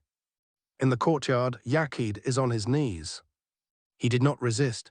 When Turhan's men came through the doors and surrounded him, when the swords were drawn and the torches were lit, and the darkness that had concealed him was stripped away like a veil torn from a face, he simply dropped to his knees and placed his hands on his thighs and lowered his head and waited. He did not reach for his weapon. He did not try to run. He did not speak. He waited because he has been waiting for this moment for longer than he can remember, the moment when the running would stop and the hiding would end and the reckoning would come, the moment he feared and dreaded and in the deepest, most secret chamber of his heart, longed for with a longing that was almost indistinguishable from prayer. Turhan stands before him. The swordsman looks down at the kneeling man, and what he sees is not an enemy to be hated but a broken man to be pitied, a man whose choices have led him to this courtyard, and this moment and this final, inescapable confrontation with the consequences of everything he has done. And Turhan, who is not a man given to pity, who has spent his life cutting down enemies without a moment's hesitation, finds himself hesitating now, because there is something in Yakid's posture, in the slope of his shoulders and the angle of his head and the way his hands lie open on his thighs, palms up as though offering themselves for judgment, that speaks of a surrender that goes deeper than the physical, a surrender of the soul itself. "My sultan ordered you brought to him alive," Turhan says. "Can you ride?" Yakid lifts his head. His eyes are red-rimmed and the tracks of dried tears are visible on his cheeks, pale lines in the dust and grime that coat his face. He looks at Turhan, and when he speaks his voice is hoarse, cracked, the voice of a man who has been screaming inside his own head for so long that his throat has forgotten how to produce sound at a normal volume. "I can ride," he says, "and I will answer every question your sultan asks, every question. I will hold nothing back. I am tired, Turhan, I am tired of carrying this weight. Let your sultan judge me, let Allah judge me, I am ready." Turhan stares at him for a long moment. Then he nods to his men, and they lift Yakid to his feet and place him on a horse with his hands bound in front of him, loosely enough to hold the reins but tightly enough to prevent any attempt at escape or self-harm, because Turhan is a practical man and practical men do not take chances with prisoners who claim to be ready for judgment, because a man who is ready to be judged is often also ready to die. And a dead prisoner cannot answer the questions that Orhan Sahib needs answered. The column forms in the courtyard as the first light of dawn begins to seep through the trees, turning the darkness from black to grey to the pale, washed-out blue of early morning. Fatima rides near the front, wrapped in a cloak that one of Turhan's men gave her, her face still pale but her eyes clear, her jaw set, her spine straight. She rides like a woman who has been through fire and emerged on the other side, not unburned but unbroken, tempered by the heat into something stronger and more resilient than what went in. Difne rides in the middle of the column, her hands bound behind her back, her horse led by a rope attached to the saddle of the rider in front of her.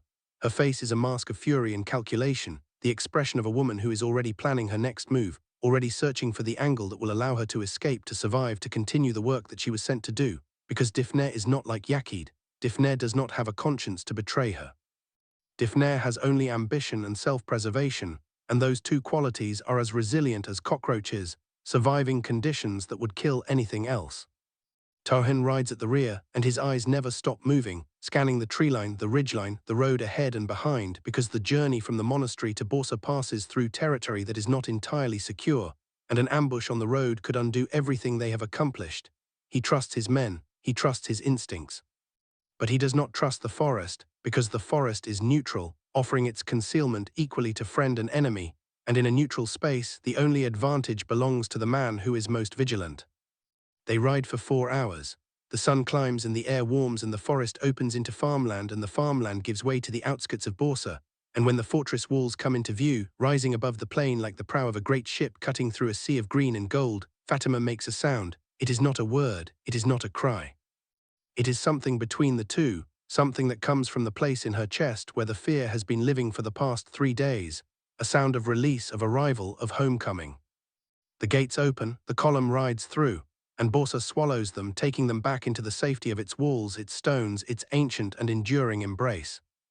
Malhun is waiting in the courtyard. She has been waiting since the message arrived that Turhan had found the monastery, that the rescue was underway, that her daughter might be coming home. She has not eaten, she has not slept.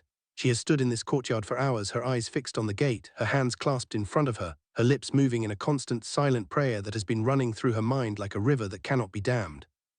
When she sees Fatima, when she sees her daughter ride through the gate on a borrowed horse with a borrowed cloak, and the unmistakable bearing of a woman who has survived something terrible, Malhun does not run. She does not call out. She does not collapse or scream or do any of the things that the stories say mothers do when their lost children are returned to them. Instead, she simply opens her arms, and Fatima dismounts and walks into them, and the two women stand in the courtyard of Bursa and hold each other with a fierceness that speaks louder than any words, a fierceness that says, I am here and you are here and we are alive and nothing else matters. Nothing else has ever mattered, nothing else will ever matter. The courtyard watches in silence, soldiers, servants, commanders, women, children, all of them watching the mother and daughter, and the silence is not the absence of sound but the presence of something sacred, something that transcends the politics and the wars and the rivalries that fill these halls with noise and tension and the constant, exhausting business of empire. And from the doorway of the main building, Asporça watches too. She stands apart from the others, her hands at her sides, her face unreadable. She has played her part. The intelligence she gathered, the servant she identified, the location she confirmed, all of it contributed to this moment, to Fatima's safe return, to the defeat of Difne's scheme. And yet she does not step forward to claim credit or accept gratitude. She simply watches, and in watching, she understands something that she did not understand before. This family, this household, this tangled, complicated, sometimes hostile web of relationships and rivalries and loves and resentments, this is her family now, not by choice, not by blood, but by the accumulation of shared experience, shared danger, shared sacrifice. She is part of it. She cannot unweave herself from it any more than a thread can unweave itself from a carpet. And the realization does not frighten her, it does not burden her. It fills her with something that she has not felt since she was taken from her own home and brought to Bursa as a political bride, something that she thought she had lost forever. It fills her with belonging. Iraj appears at her side, and the older woman's face carries the quiet satisfaction of a job well done. You did it, Khatun, she says softly. You found her, you brought her home. Asporça shakes her head. Turhan found her, she says. Turhan brought her home, I only pointed the way. Iraj smiles. Sometimes, Khatun, pointing the way is the hardest part. In the courtyard, Malhun releases Fatima from the embrace and holds her at arm's length, studying her face, searching for injuries, for damage, for the signs of suffering that a mother's eyes are uniquely equipped to detect. She finds bruises on Fatima's wrists where the cord cut into her skin. She finds exhaustion in the shadows beneath her eyes. She finds the residue of fear in the slight tremor of her hands. But she also finds something else, something she did not expect, something that makes her breath catch and her heart swell with a pride so fierce that it feels like pain. She finds strength, not the brittle, defensive strength of a woman who is pretending to be strong, but the deep, quiet, unshakable strength of a woman who has been tested by fire and discovered that she does not burn. Fatima has changed. The girl who rode out of Bursa 3 days ago with tears on her cheeks and a broken heart in her chest is not the woman who has ridden back in. That girl was defined by what she wanted and could not have. This woman is defined by what she has survived and what she has learned from the surviving. Malhun sees this, and she understands it, and the tears that finally fall from her eyes are not tears of relief, though relief is part of them, but tears of recognition, the tears of a mother who has watched her daughter become a woman and knows that the becoming was bought with a price that no mother would willingly pay, but every mother in the end must accept. Come inside, Malhun says. Come inside, my daughter. You need rest, you need food, you need warmth. Fatima nods, but before she allows herself to be led inside, she turns and looks across the courtyard and her eyes find Asporça. The two women look at each other across the space between them, And what passes between them in that look is not spoken and does not need to be spoken, because some truths are too large for language, too complex for words, too fundamental for the crude machinery of grammar and syntax and vocabulary. What passes between them is this: I was wrong about you, and perhaps you were wrong about me, and perhaps we are both more than what we appear to be, and perhaps in the days that are coming we will need each other more than either of us can imagine. Fatima nods once slightly, Asporça nods back, and then Fatima turns and follows Malhun into the fortress, and Asporça remains in the doorway watching her go, and the belonging that she felt moments ago deepens, taking root, spreading through her like warmth from a fire that has been lit in a room that has been cold for far too long. But the homecoming is not complete. There are still reckonings to be had, there are still truths to be uncovered, and the most dangerous truth of all is sitting in the holding cell beneath the fortress, his hands bound, his head bowed, waiting for the judgment that he has been seeking, whether he knows it or not, since the day he first betrayed the people who called him brother. Yaqid is brought before Orhan Sahib 3 days later, when the Sultan has returned from the coast with his army, victorious but exhausted, carrying the weight of a battle won and 1,000 battles still to come. The council chamber is cleared, the commanders are dismissed, even Khalil and Aladdin are asked to wait outside, because what is about to happen in this room is not a military tribunal or a political proceeding, but something far more personal, far more dangerous, far more consequential. It is a confession.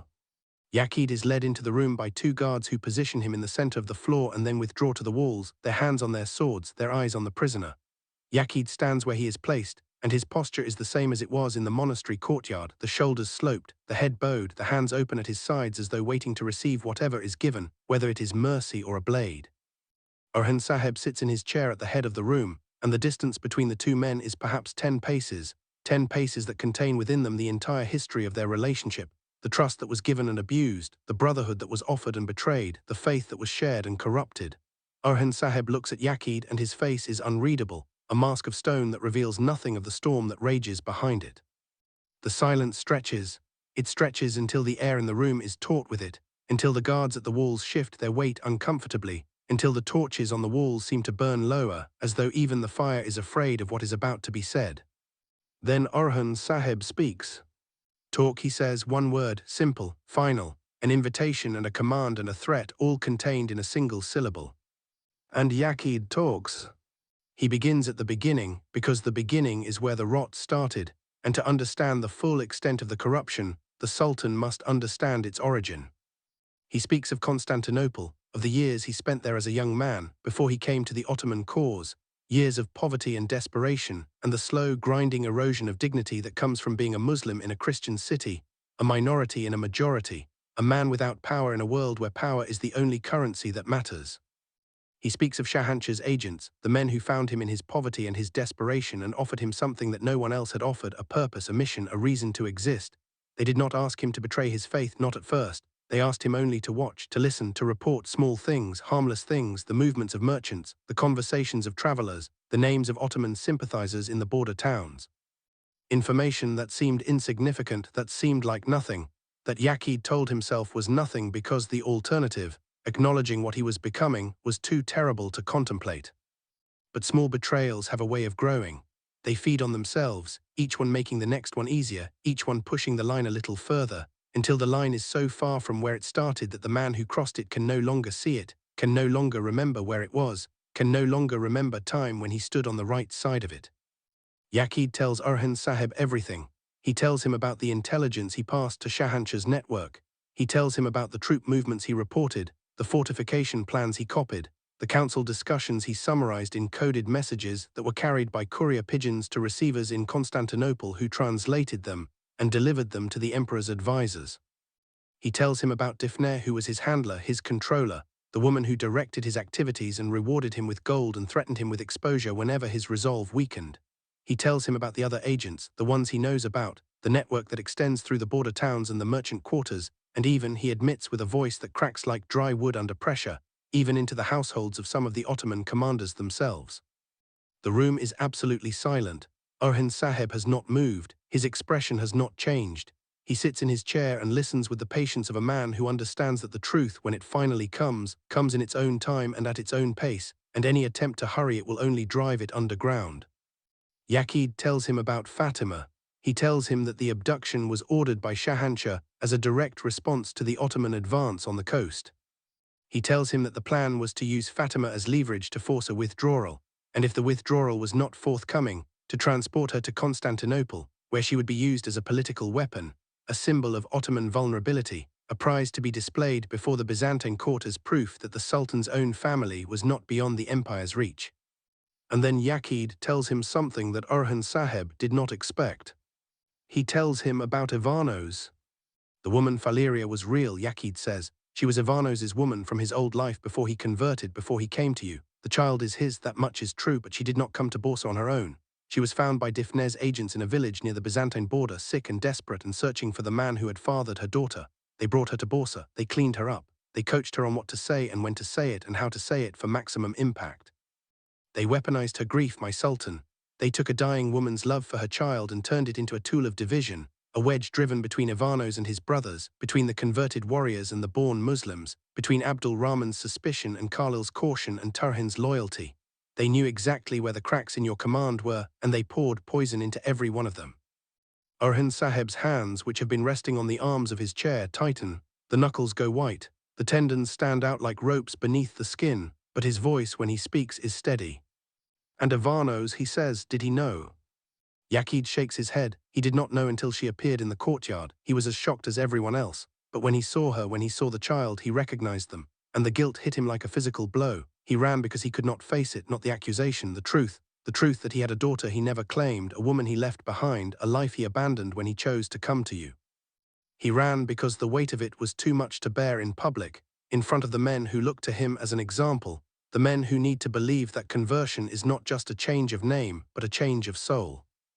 Orhan Sahib closes his eyes. He does not close them for long, perhaps the span of 3 heartbeats, but in those 3 heartbeats, every emotion that he has been suppressing since this crisis began surges through him like a river breaking through a dam. The anger, the grief, the betrayal, the exhaustion, the fear for his daughter, the relief at her return, the fury at the people who took her, the sorrow for Ivano's, who is not a traitor but a man burdened by a past he could not escape. The weight of it all, every ounce of it, presses down on his shoulders, and for those 3 heartbeats, the man who carries an empire on his back feels every pound of its weight. Then he opens his eyes, and the eyes that open are clear and calm and absolutely, terrifyingly certain. You have told me the truth, he says to Yaqub. I believe that you have told me the truth, and for that I owe you something. But what you have done, Yaqub, what you have done to my family, to my commanders, to my cause, to the soldiers who trusted you with their lives, that is a debt that truth alone cannot pay.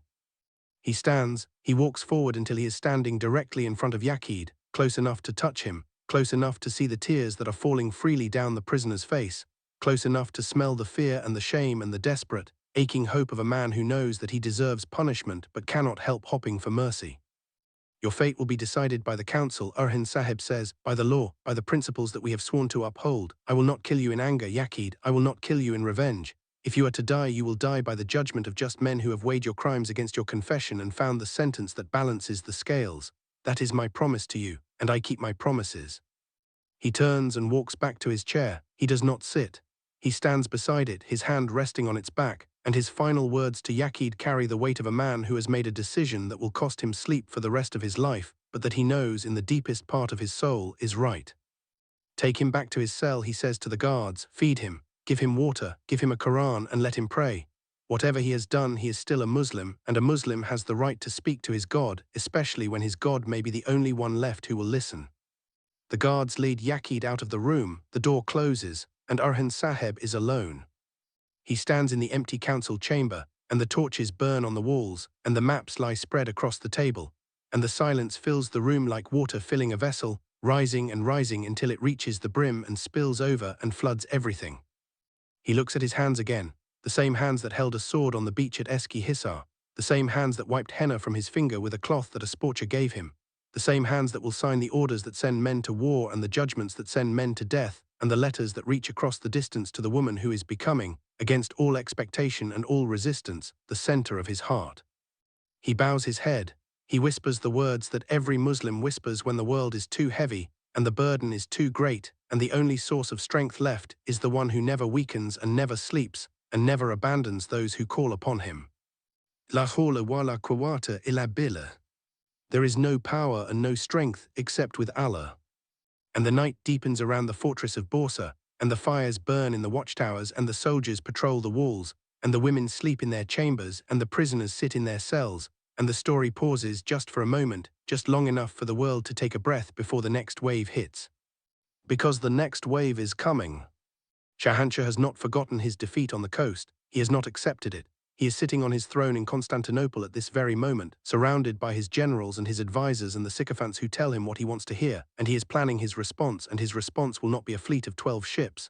It will be something larger, something darker, something that will test Orhan Saheb and his commanders and his people in ways they have not yet been tested. And Ivanos is still out there, somewhere in the borderlands, carrying his guilt and his shame and the knowledge that his past has been used as a weapon against the people he chose to serve. He must be found. He must be brought back. Not as a prisoner, but as a brother who has stumbled and must be helped to his feet, because that is what brothers do. And if this cause means anything, if this faith means anything, it means that no man is beyond redemption, no sin is beyond forgiveness, and the door of mercy is always, always open. And the story continues. It continues because it must. Because empires are not built in a day, and the men and women who build them do not rest, not because they do not want to, but because the work is never done, the walls are never high enough, the swords are never sharp enough, the prayers are never long enough, and the future is always coming, relentless and hungry and beautiful and terrible, demanding to be met, demanding to be shaped, demanding to be earned with every drop of blood, and every beat of the heart, and every whispered word of faith that rises from the lips of mortals into the infinite silence of the sky. And in that silence God listens, and the pen moves, and the story goes on.